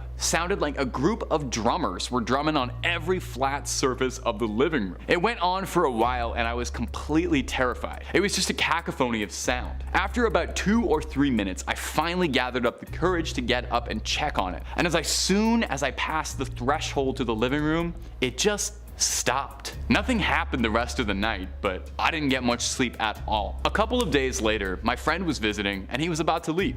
We were standing by the front door to my bookshelf and I told him about how I was having trouble sleeping, and I told him that story about my first night there. As I was saying this, a book threw itself off the bookshelf and onto the floor 3 feet away. It had to fly past the dresser the shelf was perched and landed between the two of us. He just gave me a creeped out look and said, "I have to go." And I don't blame him. Eventually, I asked the guy in the other half of the apartment what was up, as he'd lived there for 8 years. He told me that no one stayed longer than a year and they all reported the same stuff. For whatever reason, he said nothing ever happened on his side. Doesn't make sense, but there it is. And sometimes, you just don't get the answers, and that's way scarier. And number 1, do you remember your first job? Mine was a newspaper route, maybe yours was like a grocery store clerk or a babysitter. This next tale is a tale of babysitting gone deeply wrong. Perhaps one of the most infamous home invasion stories in American history is the babysitter killings in 1978. Lauren Strode was a young woman looking to take on a bit of responsibility and earn some spare pocket cash for the upcoming summer. She and her friends had a bit of a sitters club. On October 31st, 1978, Strode was looking after Tommy Doyle, a neighborhood boy while his parents were out, alongside friends Ann Brackett and Linda Vanderklok looking after one Lindsay Wallace. It seemed like it would be a fun night like any other in a sleepy town. Unfortunately, unbeknownst to the girls, earlier that week a mental patient from Smith's Grove Sanitarium nearby had escaped containment and was on the loose and suspected to be around the Haddonfield area. A quiet investigation being led by Sheriff Brackett, Ann's father, and a psychiatrist at Smith's Grove was underway to try and apprehend the patient, who had been incarcerated after killing his sister years ago in a fit of unprecedented, terrifying violence. The patient had disguised himself and was stalking the streets of Haddonfield and had come across Strode out of a psychotic obsession. He stalked the girl for days until eventually making his move, and then proceeded to invade the home of Linda Vanderklok and strangled her alongside boyfriend Bobby Sims. Strode protected the youth she was looking after, and thankfully both Tommy Doyle and Lindsay Wallace were not harmed in any way, and boldly attacked the invader with a knitting needle, subduing him long enough for authorities to arrive, where he was apprehended and returned to Smith's Grove Sanitarium, where he remained for 40 years. Strode remained in Haddonfield, where she lives quietly and would prefer not to be disturbed, looking after her daughter and granddaughter, and does not celebrate Halloween much anymore. Coming in at number 5 today is going to be Fire in the Sky, a 1993 horror biopic. There's not many horror biopics out there. Based around the wild alien abduction of Travis Walton in the late 70s. If you're a Top 5 Scary super fan, and I hope you are, you might recognize that I've talked about Travis Walton a few times on the channel, mostly because it's one of the most infamous and well-documented stories about alien abduction, and very directly inspired a movie.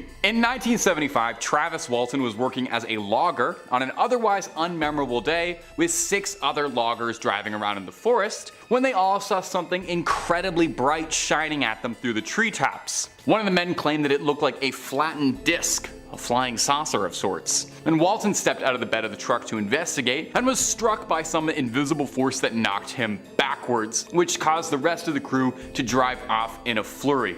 Some friends just leave you there. When the crew returned, Walton had vanished and awoke, and he thought that he'd been taken to a hospital because he remembered finding himself in a blindingly bright room and could hear people moving around him, but it wasn't until he got a good look at his doctors that he realized something wasn't right. Because his doctors were 3 feet tall with brown quarter-sized pupils, marshmallow-like skin. Walton freaked out, obviously, as I think most of us would do, and was restrained by his captors. He tried to fight them off, but was greeted by a tall creature that he said resembled a humanoid, but was masked by an intimidating Darth Vader-like helmet. Maybe he's just a big fan. The masked creature took Walton and escorted him into an operating room, put a translucent mask over his face, and Walton drifted out of consciousness, unsure if anything was real. He claims the next thing he remembers is walking alongside a highway as if nothing ever happened. He found his way to a phone, called his brother-in-law, who panicked asking what had happened, because it turned out that Walton had been gone for 5 days. Search parties had formed, sent dogs, helicopters, the whole 9 yards, but nobody could find where he was.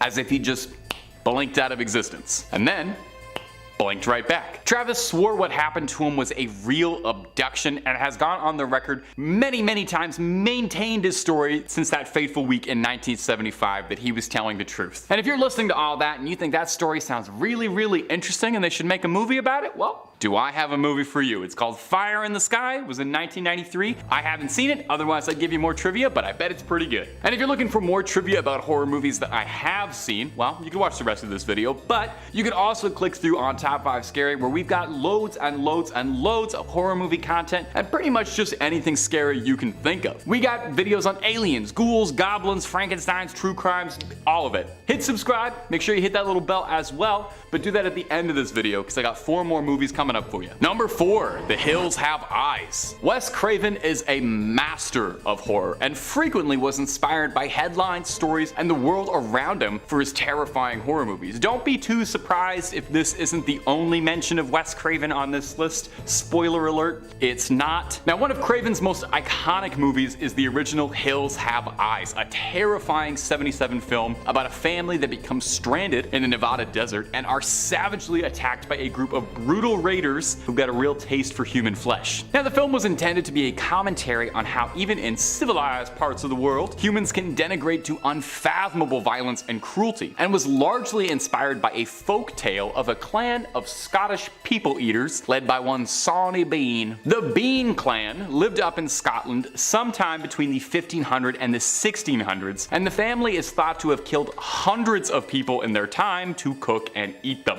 Now, there is no definitive, indisputable proof of the Bean clan existing, but several recounts and folklore have persisted about them, causing a good deal of historical speculation. Story goes that Sawney Bean was born to ditch diggers and left home with a vicious woman named Black Agnes Douglas, who shared his violent tendencies. They fell smitten with each other and in a true romance produced 6 daughters, 8 sons, 14 granddaughters, and 18 grandsons, with their clan descending rather rapidly into inbreeding. Hey, the family that eats people stays together. Sunday dinners are important. The Bean clan would lay careful ambushes at night to rob and kill individuals, where they would then bring the bodies back to their cave to dismember and pickle so they could save their leftovers for later. I don't know why, but that makes it worse for me. It's one thing to do that to a person, but to pickle their remains is just too far. After militias were rounded up to crack down on the cookout, eventually this gathered the attention of a king, thought to be James VI, who rounded up soldiers to clear out the Bean clan's cave. Now, tales differ slightly here, but it's thought that when they were found, the Bean clan was summarily executed without trial, thinking they weren't fit to stand one. It's really not much of a leap to see how a clan of outcast, isolated, inbred peasants capturing, killing, and eating people inspired the horrific family in The Hills Have Eyes. Now, I feel like I gotta take a shower or something. After talking about a disgusting family of inbred hillbillies eating human flesh, I feel like we should talk about, I don't know, maybe a slightly more upbeat horror movie, if there is one. Number 3, The Texas Chainsaw Massacre. I didn't format this list very well because this is also a movie about a clan of inbred hillbilly killer people eaters. Wow, that rolls off the tongue. The original Texas Chainsaw is one of my favorite horror movies of all time. You can see I'm getting a little bit too excited talking about it. There's a little bounce in my step when I talk about Leatherface. It's gut-wrenchingly horrifying in a way that the sequels were just never able to capture. And despite its larger-than-life, terrifying premise, the movie is very grounded and directed in such a grisly style that it seems more like evidence than a movie. It seems like something truly happened to a bunch of hapless tourists. While the whole Sawyer clan are vile, it's Leatherface that dominates your attention, the wretched butcher of the family, clad in human skin, wielding a chainsaw behind dead, broken eyes, a scared, mentally feeble man doing what his parents want. Leatherface is one of the most terrifying horror movie icons ever, and he was based on a real man. Leatherface is inspired by the real-life butcher of Plainsville, Ed Gein, who is an infamous criminal who lived in Wisconsin on an isolated farmstead with his domineering mother. After his mother passed, Gein's mental state deteriorated very poorly, and he began robbing graves to satisfy his desires. Now, Gein wasn't just a grave robber, he was a killer too, let's get that out of the way. He targeted women and he would use their remains to create horrific keepsakes. Gloves, masks, lampshades, clothing, all the things Leatherface and the Sawyer family decorate their home with, you could have found in Ed Gein's home. You can find pictures of these things, but I think I'm gonna give the editors a break. Throw a picture of a kitten or something up here, and if you're curious about it, you can search it on your own time. There are pictures out there. Perhaps most disgusting was his intent to create a woman's suit that he could climb inside of to wear another person's skin. And if that sounds familiar, it's not just Leatherface that Gein inspired. His horrific MO inspired Buffalo Bill from Silence of the Lambs and Norman Bates from Psycho, especially that relationship with a domineering mother. Authorities would discover Gein in 1957 and were shocked by the contents of his house. He was arrested and would spend the rest of his life in mental asylums and died in obscurity, but the legacy he left will shock people for decades after his passing. Number 2, Scream. Oh, if I had to pick like a favorite of all time horror movie, there's a good chance it'd be Scream. I know I literally just said it was Texas Chainsaw. Scream's awesome. It's a fun, clever subversion and satire of tired horror movie tropes. A horror movie in which the characters know they're in a horror movie. And it's just a great slasher with an instantly iconic bad guy. Ghostface was an overnight icon as one of the coolest horror villains. He looks great on a t-shirt. Now, the Woodsboro Killer wasn't just inspired by his love of Michael Myers and Jason Voorhees, but by the real-life serial killer Danny Rawlings, known by his gruesome sobriquet, the Gainesville Ripper. Rowling was a delinquent living in Gainesville who had trouble keeping a job and had been arrested several times for robberies and once for stalking and peeping. Naughty naughty. In 1990, Rowling began a string of violent killings, exclusively against petite Caucasian college-aged brunettes. He would break into their homes, kill them, and defile their bodies. He would pose his victims in tableau and these like disgusting scenes in the hopes that the police would be shocked by what he had left for them. Most horrifyingly though, all of this happened in the span of a few days, shocking the college town. It wasn't until later when a killing in a different town of Shreveport gave authorities enough information to put together key details and evidence connecting Rowling to both crimes and apprehend him. He was arrested and put to death. On trial, he said his goal was superstardom and he wanted to be a celebrity like Ted Bundy. Screenwriter for Scream, Kevin Williamson, said that while hearing the news about the Gainesville Ripper, he looked around his house and noticed a window open in his home that he couldn't remember leaving open, instantly terrifying him and causing his imagination to run wild, thinking about a killer prowling around town on young college women, seeking attention, treating it like a game. Now, while Ghostface might be kind of a fun horror movie icon, the real criminal behind him is downright horrifying. Coming in at the #1 spot today is going to be Borderland, which is a kind of unknown horror movie from 2007. You might not have heard of it. I'll throw the IMDb synopsis right here real quick. On a trip to a Mexican border town, 3 college friends stumble upon a human sacrifice cult. That's a classic premise for a horror movie, right? Sounds really scary. Tourists on vacation. Well, you already knew it because of the context of this video. It was pulled from the headlines, based on a horrific string of killings and ritualistic human sacrifice perpetrated by a satanic cult. The film is inspired and based around Adolfo Jesus Constanza, a Cuban-American criminal who was involved in the trade and led a cult in the 1980s. He was born in 1962 and operated primarily in Mexico and claimed he was a practicer of black magic. Constanzo's cult, the Narco-Satanists, engaged in all manner of horrific criminal activity, obviously including smuggling and human sacrifice. They believed that these rituals would grant them success and luck in their enterprises. Mark Kilroy was an American college student who on spring break was tragically abducted by this cult and subjected to unimaginable suffering for his brutal death. Kilroy was in the wrong place at the wrong time, with a group of friends traveling to Matamoros, a border town across from Brownsville, Texas. Now, Mark was young and athletic, which made him appealing to the cult that was seeking out these traits for their sacrifices. He was captured, taken to a remote ranch, killed ritualistically, and discovered in a mass grave alongside other victims. The case was shocking, and it's this horrific glimpse into the darkest recesses of reality that inspired the film Borderland. Number 5. Our first story was shared to Reddit by a user named Girl Porker, and is a story that'll have you uninstalling Snapchat if you haven't already. One day, Porker received a message from a contact that he didn't recognize. The snaps were innocuous enough, a little, hey, how are you? So he assumed it was a friend messing with him on a new account that he didn't know about. The account told him he should try out a new Snapchat lens called eyes of the underworld, which shows you the other world hiding beneath our own. Porker installed the lens and ran it through a bit, describing the lens as a pretty simple effect, saying it just distorts whatever is on screen and adds a few flickering sprites and shadow effects to the background to give off ghostly vibes. Porker assumed it was just, I don't know, marketing stunt for something, advertising something. But Porker said that a few days after, however, he'd noticed that he was sleeping a lot worse than he ever had in his life, complaining that he was having these violent, turbulent dreams where he was being pursued by shadowy figures that dragged themselves across the floor. This recurring dream happened to him 3 or 4 times. He said the dreams were stressing him, but what was really scaring him was how when he woke up, he would notice he had scratches and bruises that he couldn't explain appearing all over him. Porker said he was definitely getting scared and even considered looking into finding an exorcist just in case what he was dealing with was a true supernatural threat, which,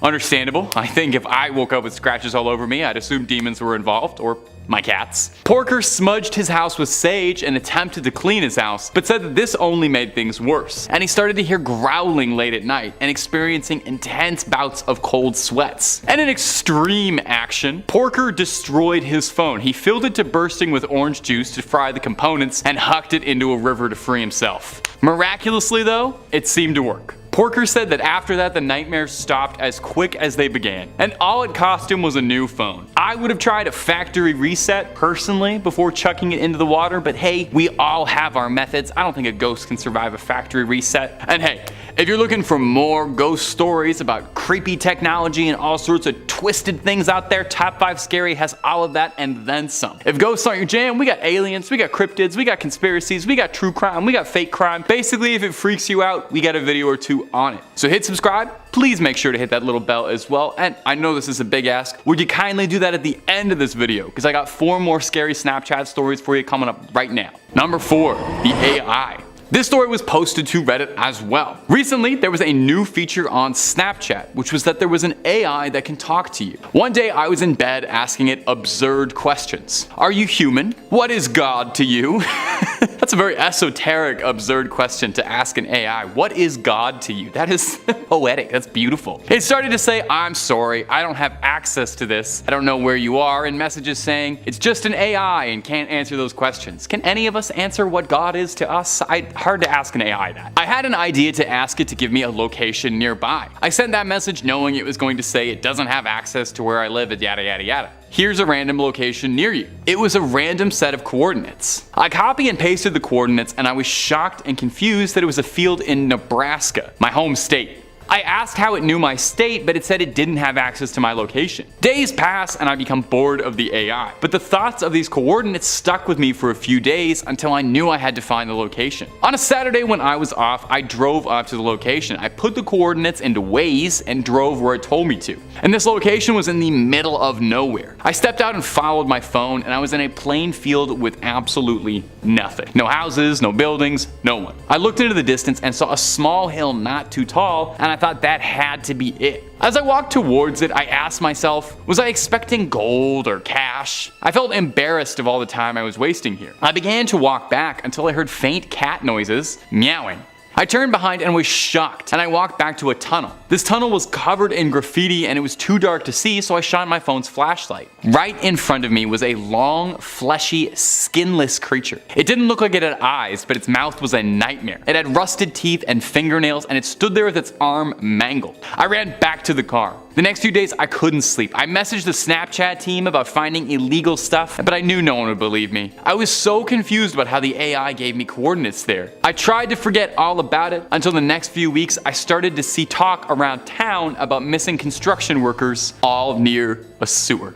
Blech. Number 3, the stalker. Michael Melanson is a former Marine and foster parent living in a small community in California called Kings Canyon. While checking his Snapchat messages, Melanson noticed something unsettling. Among these usual snaps was one that stood out from an unrecognized username. Intrigued, Melanson opened the snaps unsure what to expect. What he saw made this fully trained Marine chill. The message was a picture of Melanson with an unnerving caption saying, "See you soon." More pictures would get sent showing places on Melanson's daily routine. His gym, his favorite coffee shop, a close-up picture of the street sign where he lived. I would probably block that guy and actually chuck my phone into the river. I think that guy from 2 points ago had the right idea. But Melanson reached out to the authorities. It seemed like the Marine had a stalker. The police had advised him to save and document all of the messages as evidence, and they launched an investigation, although little came of it. Surprise, surprise. The snaps continued and grew more invasive. More photos of the neighborhood and frequent hotspots. It reached its peak when one of the photos was that of Michael inside his own home. Michael then fitted his house with security cameras and confided with friends about what was happening. He became hyper aware of his surroundings, constantly pinging and scanning for any threats. The stalker seemed to have calmed down and the messages were dwindling out. Was it over?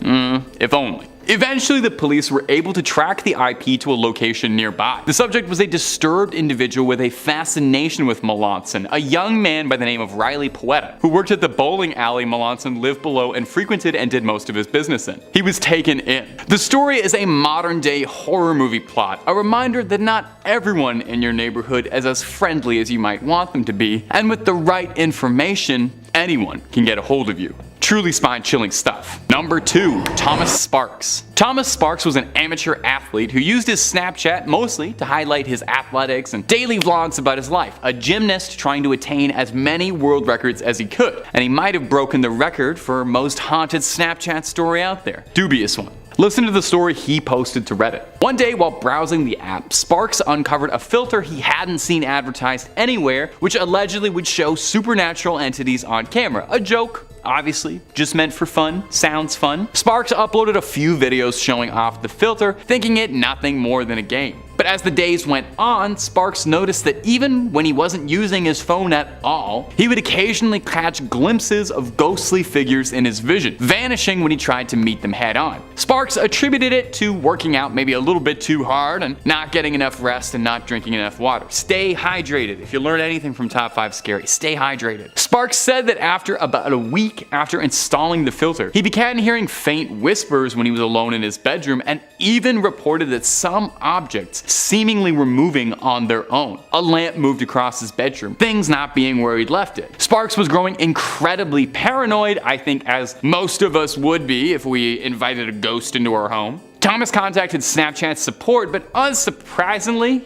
they didn't have much to offer for him, instead only giving a generic message stating that the filter is just a playful feature and the company doesn't take any responsibility for any paranormal hauntings that could occur as a side effect. Well, they probably didn't say that, but hey, have you ever read all of Snapchat's terms and conditions? That might be in there. Nobody's gonna sit down and read all that. They might have something about ghosts. Out of ideas, Sparks deleted the app from his phone and claimed that he'd stopped experiencing any of the paranormal activity that was bugging him before, and has since not used the app whatsoever. What do you think, gang? Was Sparks telling the truth? Did he unintentionally become a conduit for spiritual activity? Or is he taking home a gold medal for creative storytelling? You tell us. Also, shout out to this guy just deleting the app. Everybody else went through all this like hullabaloo, but he was the only guy who just figured out like, oh yeah, I'll just get rid of this.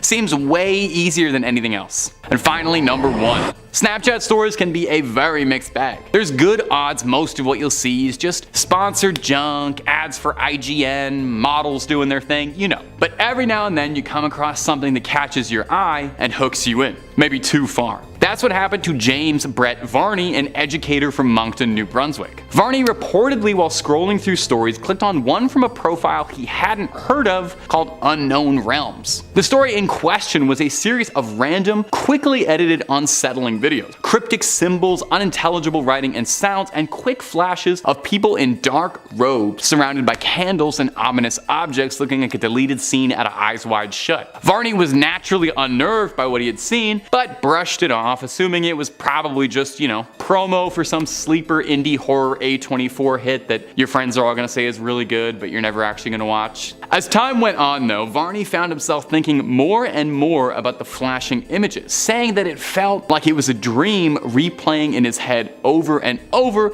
and it was bothering him infinitely more than some stupid little Snapchat story should. He kept coming back to it to watch it over and over again to see if there was anything he missed. He said he felt like it was an invitation to some cult. He researched Unknown Realms for a bit, but wasn't finding anything to attach it. No project, no movie, no video game. James went to report the story to the authorities to see if they'd help him, but found that when he did, the video had been scrubbed from the app. Confused, James went on to research more into the phenomena and found others online who claimed to have all seen the same mysterious story. No one was able to get to the bottom of it. Recruitment tool for a clandestine organization? Art project by some bored art majors? We might never know. A reminder that there is so much hiding on the boundless wild west of cyberspace we may never get the answers to. And you know what? That's not such a bad thing. Sometimes some stories are better left untold, some snaps better left unopened. Number 5. The Walking Dead. My first true tale of phantasmic terror comes to us from Reddit user Jalcott. Answering a question posed in the thread, nurses and doctors of Reddit, what's the weirdest and most paranormal thing you've ever experienced? Hospitals already seem pretty haunted as is,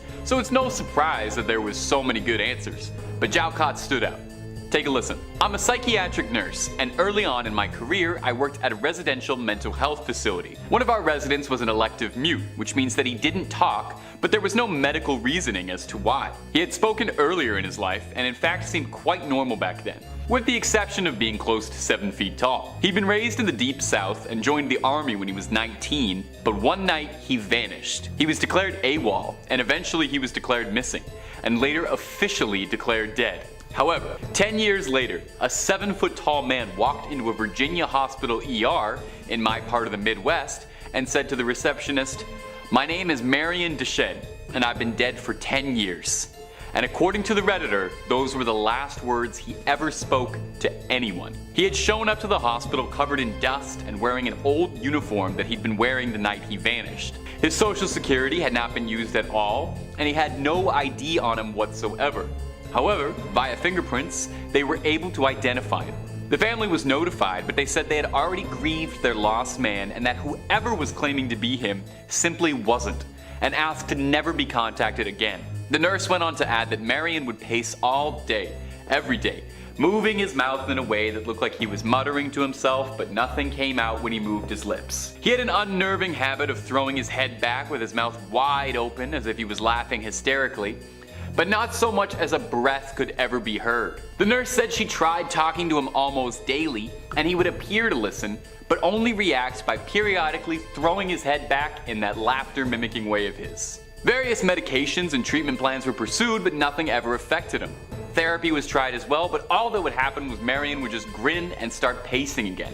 She goes on to say that on her last day, she saw Marion pacing in the parking lot, throwing back his head to laugh. She closes by saying all those years she'd wondered, was he a ghost? And all those years later, she still doesn't know. Click through and listen to as many top 5 scary videos as your ears can handle. Moving on. Number 4, the things that go bunk in the night. Now you would never ever believe this, but our next story comes from Reddit as well. A similar thread, a similar question. What's the most paranormal thing you've ever experienced? Lots of good ones to pick from, but this one from Mad Rampager really stood out for me. I used to be in the military. The training camp bunk that we lived in was said to be haunted. Occasionally, our stuff would go missing and reappear in weird places, like under our bed or inside a bag that we'd zipped up and stuff. No big deal, right? Weird things happen, and I mean human error and all that. Well, then came the instance that freaked everybody out. It was night after lights out, and my friend was on his phone texting his girlfriend. Most of us had been drifting off to sleep and we were lying on our beds when suddenly my friend heard the shuffling of feet from the corridor. So, thinking that it was our sergeant, he quickly hid his phone under his pillow, rolled over on his side, and tried to get to sleep. What happened next still chills me to the bone to this day. While he pretended to sleep, he heard someone right behind him at the other end of the bed saying, "Don't worry, you can continue to pretend to sleep." I could have dismissed this as a figment of his imagination, except me and 5 other people around him heard it. Creepier still, there was no one there. And weirdly, it sounded like the voice of a young girl that had said it. For reference, our camp was in the middle of an island and was set up away from the main admin building. The island had been closed by the government for army training purposes for the past 15 years, so there were definitely no civilians around, let alone any children. To make matters freakier, when we came back from our weekend home leave, there was a bunch of hair on his bed, neatly bundled up, long and jet black, and underneath his pillow was a note. Remember me? Now, as I said, we're in the middle of a forest, in the middle of an island, and at that point in time, there were no female recruits whatsoever on the island. Our bunks were locked for the weekend and the duty sergeant had no idea what had happened. We never spoke about it again after that night, and it still chills me every time I think about it. Number 3, old friends. Our next story is from a Reddit thread asking, what's your ghost story? And I gotta point this one out just because it was too funny, but the original poster included the title in brackets, serious, to deter any would-be paranormal pranksters. Just serious ghost stories, please. Luckily, Redditors obliged. User Barbed Cats shared this terrifying tale. When I was 37, I went to my high school reunion. I flew into the nearest airport and rented a car. The distance was about 35 miles through a very rural and almost abandoned part of the country. About 3 miles outside of town, I see someone on the side of the road flagging me down. Up in the North Woods, no one ever leaves someone else stranded, and it would turn out that the guy standing there was somebody I'd actually been to school with, my old friend Jim. Jim gets in the car and we start talking, catching up. I hadn't seen him in 20 years, but he still looked the same, maybe just a little bit older. We get to town and I ask him if he wants to come to the reunion with me and have a drink. He says no, just take me back home. Jim's parents had lived only a few blocks from my grandmother's, and I turned in that direction, but he said to take him to the part of town that really was just the outskirts, up by the fairground and the cemetery. There was a mobile home park out there, and I figured that must be where he lived. When we reached the end of the turn, he said, just drop me off here. It was nice to see you again, and he walked off into the night. So I went to the high school reunion, met up with some old classmates, and we start to talk. Now please understand me here. I am stone cold sober, nor do I ever take anything harder than soda. Tired after a 13-hour flight, but I was completely sober. As we were talking about who was showing up and who wasn't, I mentioned to my old classmate that I just picked Jim up a few miles off east of town and had dropped him up by the fairgrounds. Now for some reason everyone got really quiet. Even the guy belting out karaoke stopped, and my cousin went white as a shirt. Barb. Jim died 8 years ago. Rolled his car. I start to feel really dizzy, and I go out to the car to take some deep breaths and decide whether or not I'm going crazy. And there on the seat was a newspaper printed 8 years ago containing Jim's obituary. I still have that damn paper. Every now and again I take it out to stare at it and I still wonder just what the hell happened that night. Number 2, Ghost on the Line. The next story comes to us from a thread asking law enforcement officers of Reddit what is the creepiest call that you've ever been on. We got a very creepy answer from user Smokey Bonaparte sharing this creepy little tale. The Redditor writes, 911 dispatcher calling in. We received a call from an elderly lady who had trouble breathing. I had taken several calls from her before and her husband in the past, so I recognized the voice. I dispatched an ambulance to her residence and held her on the line trying to keep her calm while the ambulance was responding. Ambulances advised that they had a 15-minute ETA as she was in a very rural part of West Virginia. I'm talking to her just about her husband and how she was doing and just making pretty standard small talk with her. The ambulance arrives and I let them know that she is in severe respiratory distress and I still had her on the line. I let her know the ambulance is coming to her door to go answer the door and she says okay and hangs up the phone. Oh, that's pretty normal, right? Well, here's where it gets very weird. The EMT and paramedic on scene call back about a minute after, and they say that no one is answering the door. We have a sheriff in the area pulling on scene about that time. The sheriff unit confirmed the address and he's breaching the door to make access to the PT. 5 minutes go by and the paramedic on scene radios to ask me who called. I tell them it was the elderly woman who lived on residence. He tells me he's going to call this in and he needs to speak with my shift supervisor. We get him over to the supervisor and the supervisor confirms the same information I relayed, that it was all correct, and asks what's going on. Apparently the old woman had been dead for a while and was already in full rigor mortis. They thought I was wrong on the caller, but the other dispatchers played it back for them and confirmed it was the old woman who called. The ambulance transferred the hospital and we got the same calls and disbelief from the doctors. But I took a call from a ghost that day. Number 1, uninvited guest. Closing off our list is this story which chilled my spine like Sub-Zero. Coming to us from user Parole Model, which hey, by the way, love the pun. It was from an Ask Reddit thread asking, what's the creepiest thing that's ever happened to you? Lots and lots and lots of good ones, but this one took the cake. So lend an ear. I used to visit my friend at her house out in a rural farming area before she moved. I'd sleep over a lot and we'd just hang out and draw. I usually slept in the living room and on the couch, and there were 2 mirrors in the room that were fairly close to the TV. When the TV was off and I was walking by, I started seeing shadows move behind me. I thought it might just be something off the TV screen, and then one evening I walked into the living room to get my sketchbook so I could sketch in her bedroom. I bent over and picked it up, stood up straight, and I looked in the mirror and saw a man behind me. A man standing in the hallway leading to the living room. He was average height, bald, and a bit old. I turned to look at him and no one was there. I turned to look at the mirror again and he was gone. I felt more than a little spooked. Another time we were just sitting in the living room and we heard what sounded like a kid's footsteps running across upstairs quickly. She had 2 adult siblings, but they were out at work leaving us all alone. Around that time I decided to sleep in my friend's room instead of the living room, only to wake up in the middle of the night to see 4 posters slowly get peeled off the wall. No, it wasn't just them falling and dragging each other down. It looked as if someone was carefully unsticking the tape and removing them. The next morning my friend put them back up saying, "Well, I need to get some better tape." She and her family eventually moved out because they couldn't afford to keep living there anymore. We'd never really talked about anything that had happened in that house, as if talking about it might actually make it worse. But after she moved, I finally confronted her and said it. I said, "Dude, your house was haunted. I hope you knew that." She replied, "Yeah, we knew it was. Some guy and his granddaughter used to live there, but he took her life and then took his own. So it was probably them or something. I never told you because I didn't want to scare you." Later, she would dig out a copy of a news article she got from a local paper about the crime. The picture that went with the article was the exact man I saw all those years ago. Number 5, hit and run.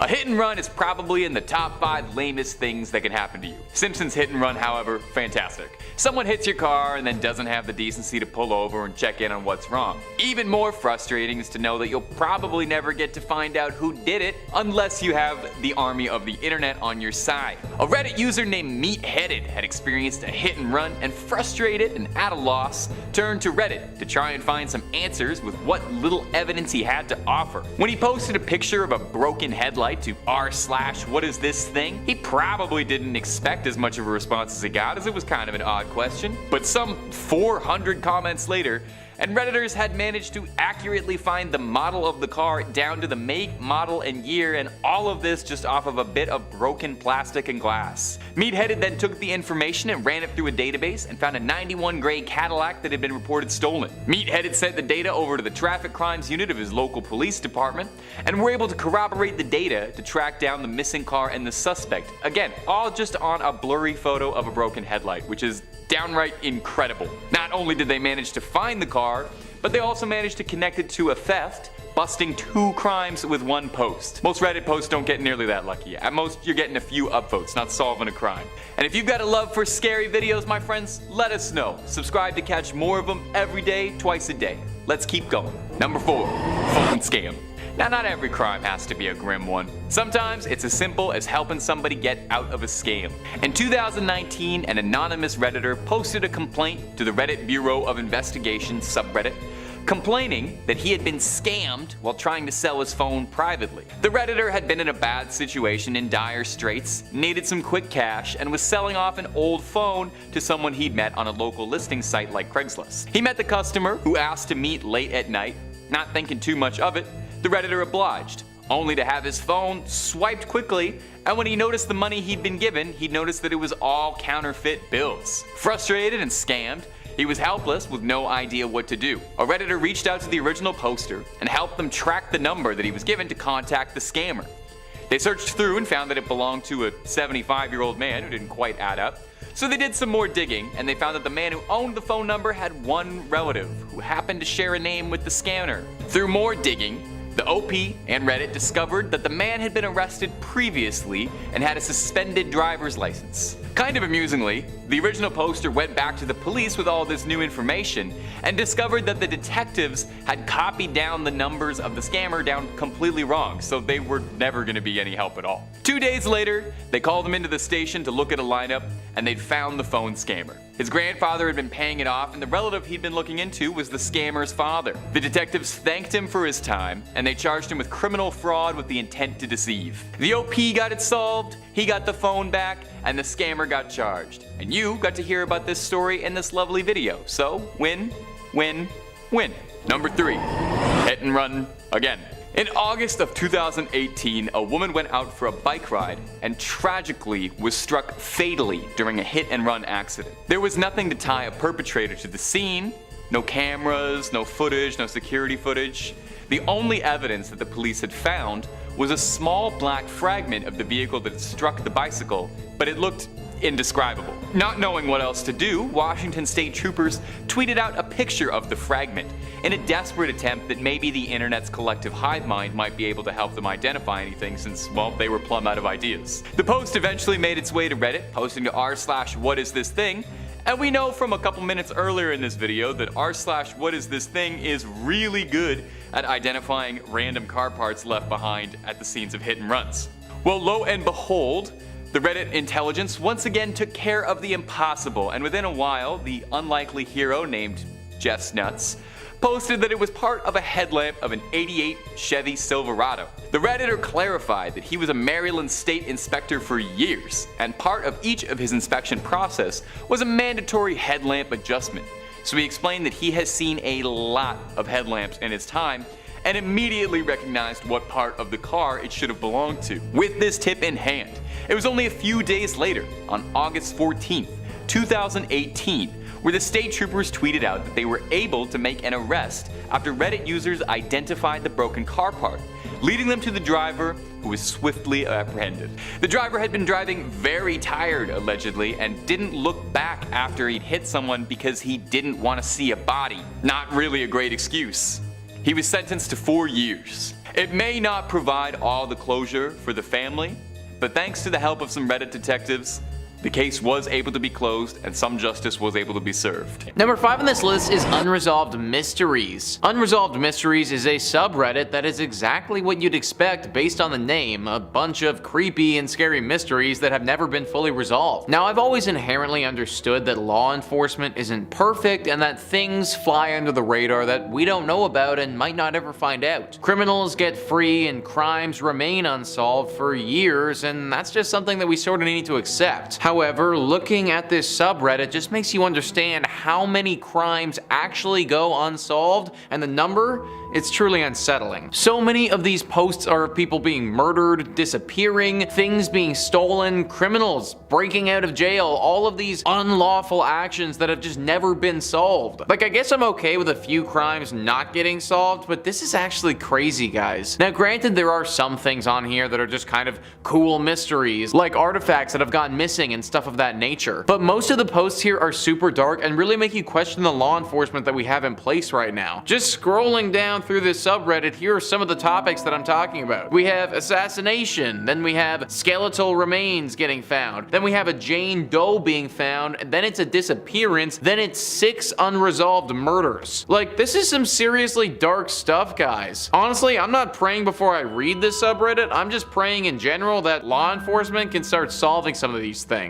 Number 4 on this list is 2-sentence horror. 2-sentence horror is a subreddit for those of us with particularly short attention spans. Considering I fall into that audience, this subreddit really spoke to me. The rule here is pretty simple: give a horror story in 2 sentences. Sounds impossible, right? Well, you'd be surprised how scary some things can be in just 2 sentences. Let's read off a couple. List Dexit12345 writes, "For 3 weeks I was trapped in that cave, forced to eat my friend in order to survive and see the sun just one more time. As I looked at the sky, there was a searing pain and then a darkness I would never escape from." Shouts from both sides says, "I heard a loud crunch as the dentist was performing my clean. He started screaming at whatever had hatched in my mouth, lashed out at him." Puzzleheaded by 9973 says, "You said I want a lifetime supply of chocolate. This is only 1 chocolate bar." I said to the person running the contest, "I meant your lifetime," he said, pulling a gun out of his jacket. So yeah, that's the type of stuff that we're dealing with on this subreddit. Out of all the ones on this list, I find this one to be the least scary and kind of the most entertaining. If I had to recommend you check out any of them, then this would probably be my subreddit of choice. Number 3 on this list is the Glitch in the Matrix. The Glitch in the Matrix subreddit is a subreddit where people share extensive stories about how we could potentially be living in a simulation and how they have witnessed a glitch. These things can get very weird, and if you believe the stories that are here, then they truly make you question your actual existence. We're talking about time loops that people get stuck in, things glitching positions, people teleporting to different places, things going very wrong that defy the laws of physics and are very reminiscent to that of a video game just totally glitching. Let's read off one of these glitches to give you guys an understanding of what I mean. This one comes in from Ragnar, and they say, alright, so this is a very minor glitch, but it's messing with my head, so here you go. The other day I had my younger sister and 2 nieces over for dinner. While eating, I took a picture of us all and then took another picture maybe an hour later while sitting in the living room having dessert. Now on the first picture, my sister's shirt is very clearly a peach pink color, but on the second picture,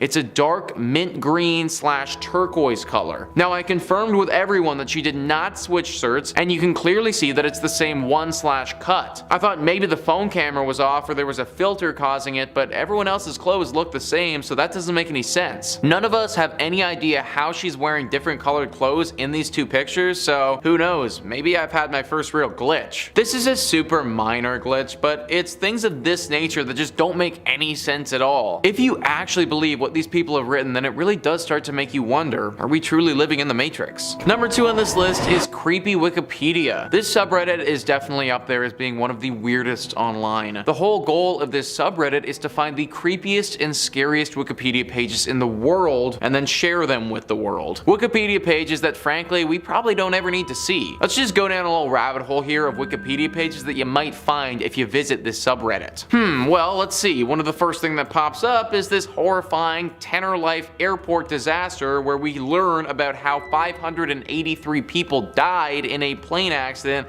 where 2 747s crashed into each other in Spain. Or we can learn about how an innocent man, Timothy Evans, was hung after the British police in 1950 completely botched an investigation and convicted the wrong guy. Then literally years later found out that they messed it all up and got the real serial killer. Or if I'm feeling super dark, guys, then maybe I'm interested in this Reddit title, which reads, the Shijon family was a gang composed of South Korean working class people who literally ate the rich. Their hatred for the rich was so extreme that they would kidnap, assault, and cannibalize them. One of them told reporters that their only regret was not killing more rich people. So yeah, this subreddit is pretty dark. The scariest part about all of this is that these are real events. Wikipedia can't always be trusted for all of the details, but for the most part they're pretty accurate, and the 3 events that I brought up are all real things that did happen at one point or another. This subreddit is basically one of the darkest and scariest places to learn on the internet. If you just want to learn about death, hatred, and atrocities, then this subreddit is for you. Frankly, I'm not that way inclined, and as much as I don't want to be ignorant to what's happening in the planet or what has happened in the past, I'm also not trying to surround my brain with that much darkness and violence. Number 1 on this list is No Sleep. No Sleep is the subreddit everybody thinks about when we're talking about creepy experiences on Reddit, and for good reason. This subreddit is filled with extensive tales of paranormal and creepy experiences people have had. Now I should note that most of the stuff posted on here is fiction, but every now and again you run into what someone claims to be true. Even these fictional stories are super scary though. These tales are typically very long, and therefore I won't be able to read out an entire post during this tiny little entry. However, I will read off the first section of this one story by Feathers and Fire. They write,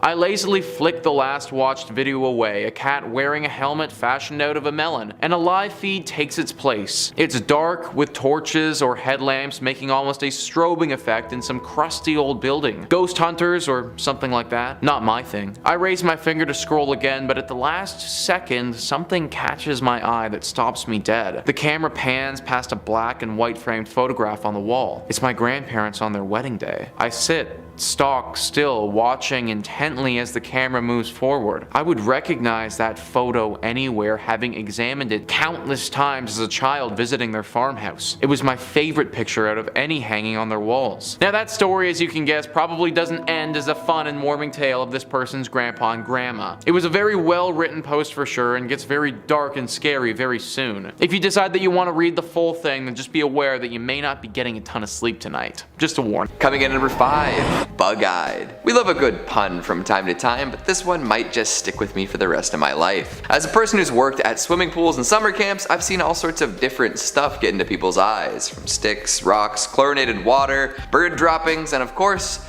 bugs. Hell, I had a gnat fly into my eye while I was biking just last week. But these are all things that can be removed relatively easily if you're careful. They're not trying to make a home in your ocular orb. This story from Reddit user Oscar Divine makes me want to scream, and you're about to find out why. It goes like this. I've told this story before. I'm an eye doctor and I had a patient come to me with an infected eyelid 2 other eye doctors tried to treat and failed. They were dumping all sorts of medicine into it and it wasn't getting any better. At this point it was swollen and painful for weeks with no improvement despite being on tons of meds. Apparently neither of them thought to flip the lid upside down, you know, the gross trick that some kids do with their upper eyelids. It was a painful maneuver for her very swollen eyelid, which might explain it. Anyhow, there appeared to be what looked like a visible abscess inside the tissue with thick, gooey material. I thought I'd give it a nudge and I saw it move. This wasn't an abscess, it was something else. I managed to remove it quite easily in one whole piece. It was a fly larva. The patient told me that she had a bug hit her in the eye a few days before she got this infection. I removed the larva and within 2 days the wound closed and she was 100% recovered on basic antibiotic eye drops. Yes, I do have the photos for this case for those interested. I mean, I for one am not interested. Walking around with a larva in your eyelid for weeks and not bothering to figure out what it actually was? What if it was like wriggling around in there? What if it decided to start crawling around and looking for food? This is the kind of body horror I would expect in a movie, not real life. Although, what is real life if not horror? Let's keep moving. Coming in at number 4, we've got some unwelcome tenants. This is a personal fear of mine played out right before someone's very eyes. The idea of a silent, sneaky, and altogether uninvited individual deciding that the nooks and crannies of my home are free real estate just drives me nuts. And the worst bit is you're living in blissful ignorance of this until something finally sticks out and other patterns reveal themselves. Those bumps in the night? That wasn't the house settling or whatever other explanation your grandmother might have given you. That was a squatter moving around in the dark. All that food seemingly going missing. It sure wasn't partially forgotten midnight snacks or your friends being greedy, if you know what I'm saying. Those times the motion sensing lights went off in the middle of the night.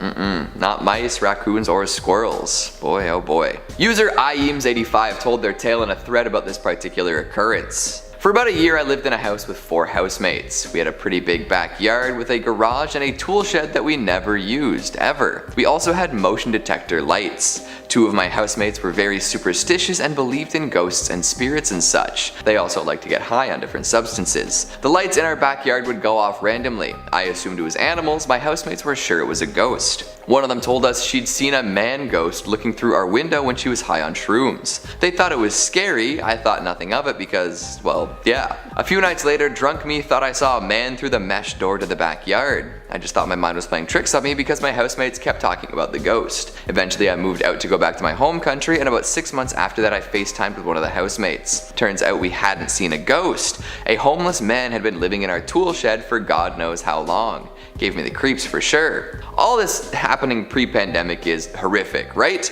But imagine it happening now. You're always home, and they have smaller windows to get out of their hiding spot. What if somebody died while in your home because they couldn't get enough food or couldn't get outside and you didn't even know until you smelled something funny? That's not an experience I ever want to have. Coming in at number 3, we've got pus brain. Not 2 words you really want to see together, right? Well, just listen to this story from user Slappy McSlappenstein. It speaks for itself. When I worked in healthcare, I had a patient who got a sinus infection. He stopped taking his antibiotics after a few days because he felt better. His sinus infection came back with a vengeance. When he got to the emergency department, he was presenting with stroke symptoms. The infection had spread to his cranial cavity. There was so much pus that it was twisting his brain. No one thought he would survive the surgery. The family was advised to expect the worst, but amazingly he actually survived. He ended up needing 3 more surgeries to wash out and spent almost 2 months in the hospital. So take your full dose of antibiotics, people. How are we feeling about this one? A little headache? Checking in on your sinus health? Because that is absolutely bonkers. This dude essentially had to have a brain enema because of the filth built up in his dome. That stuff comes back with a vengeance, like he said, if you're not careful. So listen to your local healthcare worker and finish your antibiotics regimen. Coming in at number 2, we've got the suffocation station. In a lot of creepypasta stories, folks who are left near some dangerous chemical or enclosed space often go mad. You know, self-mutilation, murder, hideous mutations, the works. In this story though, the folks put in an unsafe situation don't end up doing a whole lot of that. They just die, and they die quick. We live in a cruel world, and if the folks running companies aren't careful or tend to cut corners, a lot of bad stuff can happen. Take it from Reddit user Animator Spaminator. I heard this from my grandpa. He used to work in the oil/gas industry. His father actually owned the company. Anyways, they had these huge tanks full of some deadly gas that's heavier than oxygen. Some guy went down to measure the size of the tank, suffocated, and died. Another guy found him at the bottom, wanted to help him, and he went down after him, suffocated, died after falling off the ladder down. Third guy does the same. Eventually, my grandpa finds 3 dead bodies at the bottom of a large tank, all having suffocated on this toxic gas. They have vents in these tanks now, which is good. Yeah, the poor grandpa. Imagine strolling into work and discovering not 1, not 2, but 3 dead bodies. All because of an invisible assailant that robbed the oxygen from their lungs. And finally at number 1, we've got the Outback Backpack Killer. If I was ever to visit Australia, I would be on the lookout for killer animals, bugs, and temperatures. In fact, killer people probably wouldn't even cross my mind. However, as this story shows us, murderous lunatics can be anywhere at any time. User Passometer has this story to tell. I met a guy who'd been traveling Australia with a couple friends, hitchhiking around as many of us have done. One of his friends told him that they were near his distant uncle's house, whom he'd never met before. He got a phone number from a family member, and as they had hoped, the uncle offered them a place to stay. He picked them up in town and drove them out to his rural property way out in the bush. They said he seemed like a pretty normal guy, friendly and cheery. When it was time to set up a place to sleep, the uncle took them to a closet that was totally full of sleeping bags and bedrolls. They didn't think much of it at the time and all grabbed the kit and set up on the living room floor. They stayed a couple days and nothing out of the ordinary happened, but afterwards the uncle drove them to the bus station and they continued on their way. About a year later, the man was arrested and charged with several counts of murder. He was the man who was picking up young hitchhiking backpackers and slaughtering them. The guy who told me this story was 100% certain he had slept in the sleeping bag of one of his victims. And now this guy has to walk around for the rest of his life with the knowledge that he slept in a death sleeping bag. Definitely the kind of story that ends up as the central focus of a true crime podcast. So the world doesn't look so sunshiny now, does it? After spending about a year or so indoors, far away from other people, some folks might just opt not to return to the planet at large. And after hearing these stories, I don't really blame them. Kicking us off at number 5, we've got r/no sleep. If creepy stories are your jam, then this is the place to start. Creepypasta fans flock to this subreddit to read and write the next generation of scary online stories. As one of the better known freaky subreddits, No Sleep has over 1.4 million subs. After opening its doors about 10 years ago, it's become the premier destination for creatives and spook seekers alike. As the name implies, it's the classic read till 4 AM and then realize it's totally dark and you can't move site. If you want to fall down a rabbit hole of scary stories, this is the place to do it. You read one, and then another, and you keep going until your brain is 100% composed of scary internet stories. This, contrary to popular belief, is actually healthy. What makes No Sleep a special place for campfire story enthusiasts is the set of rules that make it a wonderful community. It's easy to dampen enthusiasm and discourage active posting if everyone's already crapping all over what's being written. So to keep the "this is so fake" crowd at bay, they have an overarching rule. Everything here is true, even if it's not. This makes for more fruitful discussion, keeps ideas flowing, and allows for more creative collaboration. No Sleep is full of well-known online horror gems like The Limping Woman, Search and Rescue, Mimicry, and more. Enjoy your insomnia. Coming in at number 3, we've got r/unresolved mysteries. So less mystical and more mystery this time. This subreddit is dedicated to all sorts of unsolved disappearances, unexplainable crimes, unbelievable happenings, etc. If you've ever watched a true crime documentary with a bunch of loose ends or read up on the many cold cases that are out there getting colder by the day, you'll know what this is all about. People leaving home and never coming back after being sighted outside a sketchy gas station. Families going on vacation and remaining away. Updates on famous criminals who have never been caught, the whole shebang. And while a great deal of mysteries involve missing people and conspiracies related to the functioning of well-moneyed celebrities, there are also some mysteries that are just plain strange. Prisoners who refuse to disclose their identity to anyone, remaining 100% anonymous. Investigations into the glitter industry. Trying to figure out why Corbin Blue's Wikipedia page is so well translated compared to other more bankable stars. A thread of Redditors who vanished after asking questions that may have hit a little too close to home. That last one is particularly worrisome, especially if you're interested in stuff like this. Speculation is encouraged and folks should be ready to bring in evidence and research if they want to push their narrative. It's stuff like this that opens up whole worlds that you may have never known about, and maybe after falling down the rabbit hole, wish you avoided. I think the scariest thing about Unresolved Mysteries, though, is the large number of amateur podcasts it inspires. Coming in at number 2, we've got r/Let's Not Meet. Have you ever read the missed connections section of any publication? How many of those do you think ended well? And how many were posted by a creepy guy who thought he was getting somewhere before whoever he was pursuing ditched? Sometimes you might get a ghost world scenario, but how well did that work out for everyone? Not great. r/let's not meet is based on the concept of another similar subreddit called r/let's meet.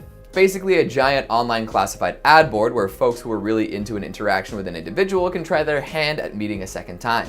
Sometimes it's cute, sometimes it's desperate, and often it can get a little weird. The weirdest of the weird might make the leap into the dark side and end up on Let's Not Meet. This is the place to post tales of your creepiest real life encounters with other people.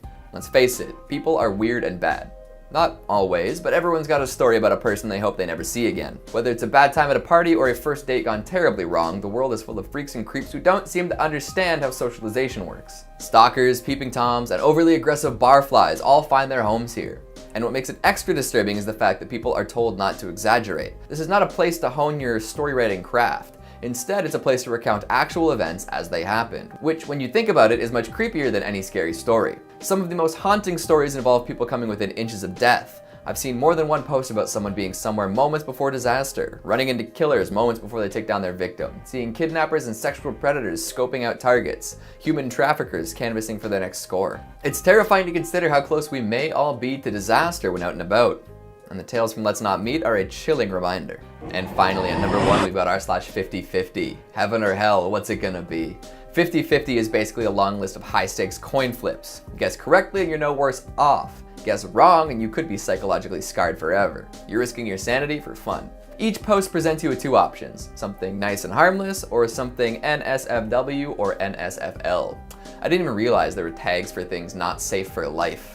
Thank goodness though. Because some of the options on 50/50 are so gross, so repulsive that seeing them could cause permanent damage to a person's psyche. Secondary trauma is real, and if you're not ready, you could be having nightmares for years. Risking it all and running through a few of the posts became a popular pastime and even launched some content creators into the spotlight. Infamy is just as good as fame, right? Let's just take a look at some of the options you have while browsing 50/50, and you let me know whether you'd be willing to take that bet. Men getting eaten alive by shark versus men dancing with shark. A beautiful neighborhood versus man gets electrocuted until his head falls off the side of the roof. A Bob Ross painting versus a decomposing corpse. Wizard spider with his magic hat and mighty staff versus horribly infected spider bite. Honestly, the risk versus reward factor isn't enough for me. I feel like the only reward is the relief of not being exposed to something disturbing, but hey, some people live for the thrill, right? Coming in number 5, we've got the Rat Men of Southend. Who could forget Dear Rat Boy, am I right? Well, if you forgot him before, prepare to have some imagery burned into your brain for life. There are actually a couple of tales referring to a rat man from Southend, so why not talk about both? The first is a little more fun and a little less tragic. Tragic nonetheless, but more juicy details and less cold-blooded murder. So according to some, at one point, the mayor of Southend was indeed a rat bastard. Not literally, but in the way that he constantly and unrepentantly cheated on his wife. Poor woman, although she did choose to marry a politician.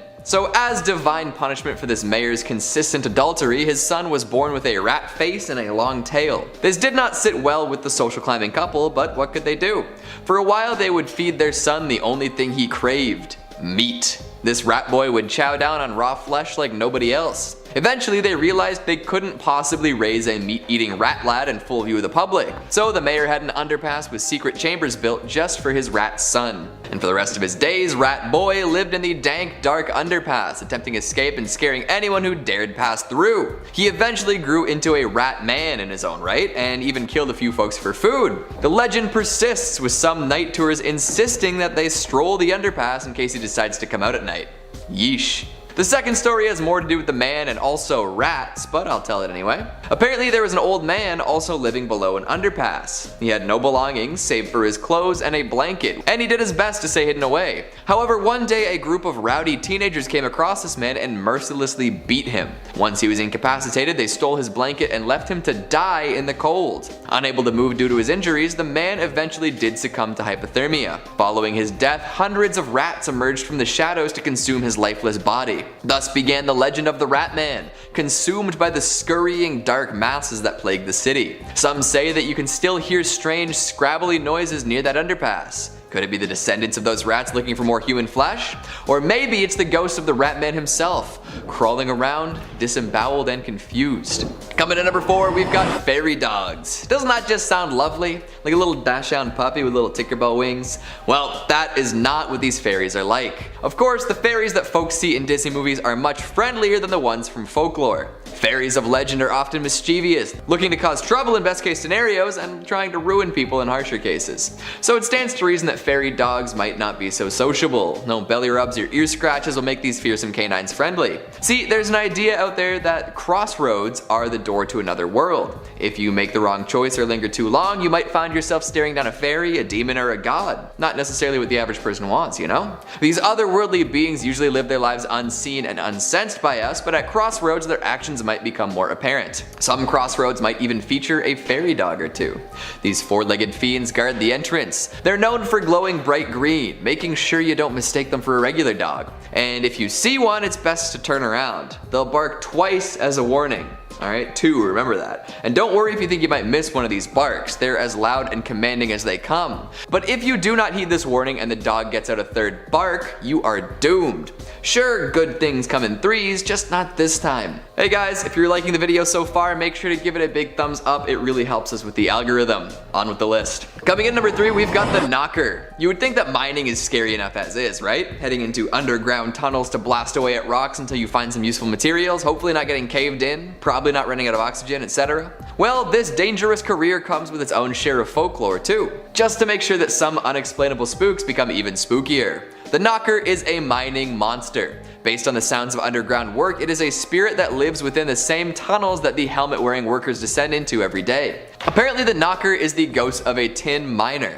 It's 2 feet tall with a big head, long beard, and arms that almost drag along the ground. Being the ghost of a miner, it carries all the necessary equipment from lamps to pickaxes. Folks familiar with mining might know about the knocking sounds that echo throughout. This is a very scary sound as it can often be indicative of a cave-in. The actual knocking came from the creaking of earth and timbers before giving way, but to some of the miners the noise came from these malevolent spirits attempting to knock down the walls. There are actually all sorts of knocker-related tales, ranging from benevolent to malevolent, but sometimes remaining largely benign. But the scariest additions are those who went around the different tunnels stealing equipment and food, leaving the miners in terrible situations. Sometimes they would even purposefully misdirect miners, leaving them lost in the labyrinth of mine shafts and passages. Worst of all, they're associated with mine fires, which are absolutely horrifying.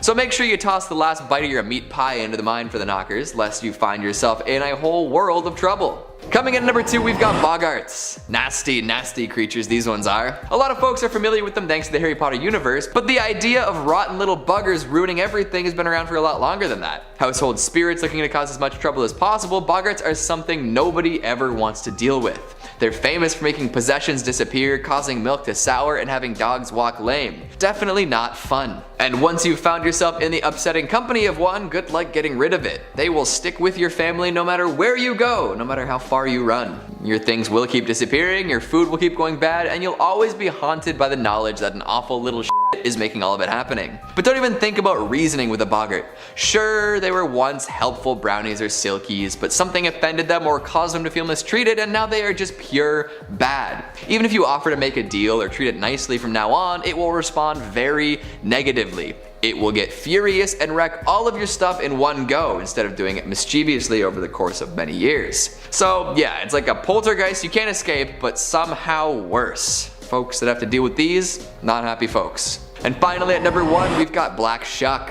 We've talked about fairy dogs earlier, but that was just the beginning. This is the true terror dog, the big, brutal bad boy, the canine carnivore fueled by carnage, a hate-eyed and vengeful black dog full of rage and malice. There are all sorts of variants based on where you are, from the Gargess to the Guy Trash to the Padfoot, but the best known is Black Shuck. See it and you are out of luck. This thing is the embodiment of Satan. Wherever it goes, destruction follows. A harbinger of doom with blazing red eyes. If you see one, you are supposed to hide or make sure not to look at it. If you neglect to avert your gaze, your luck will get so bad that you die within the year.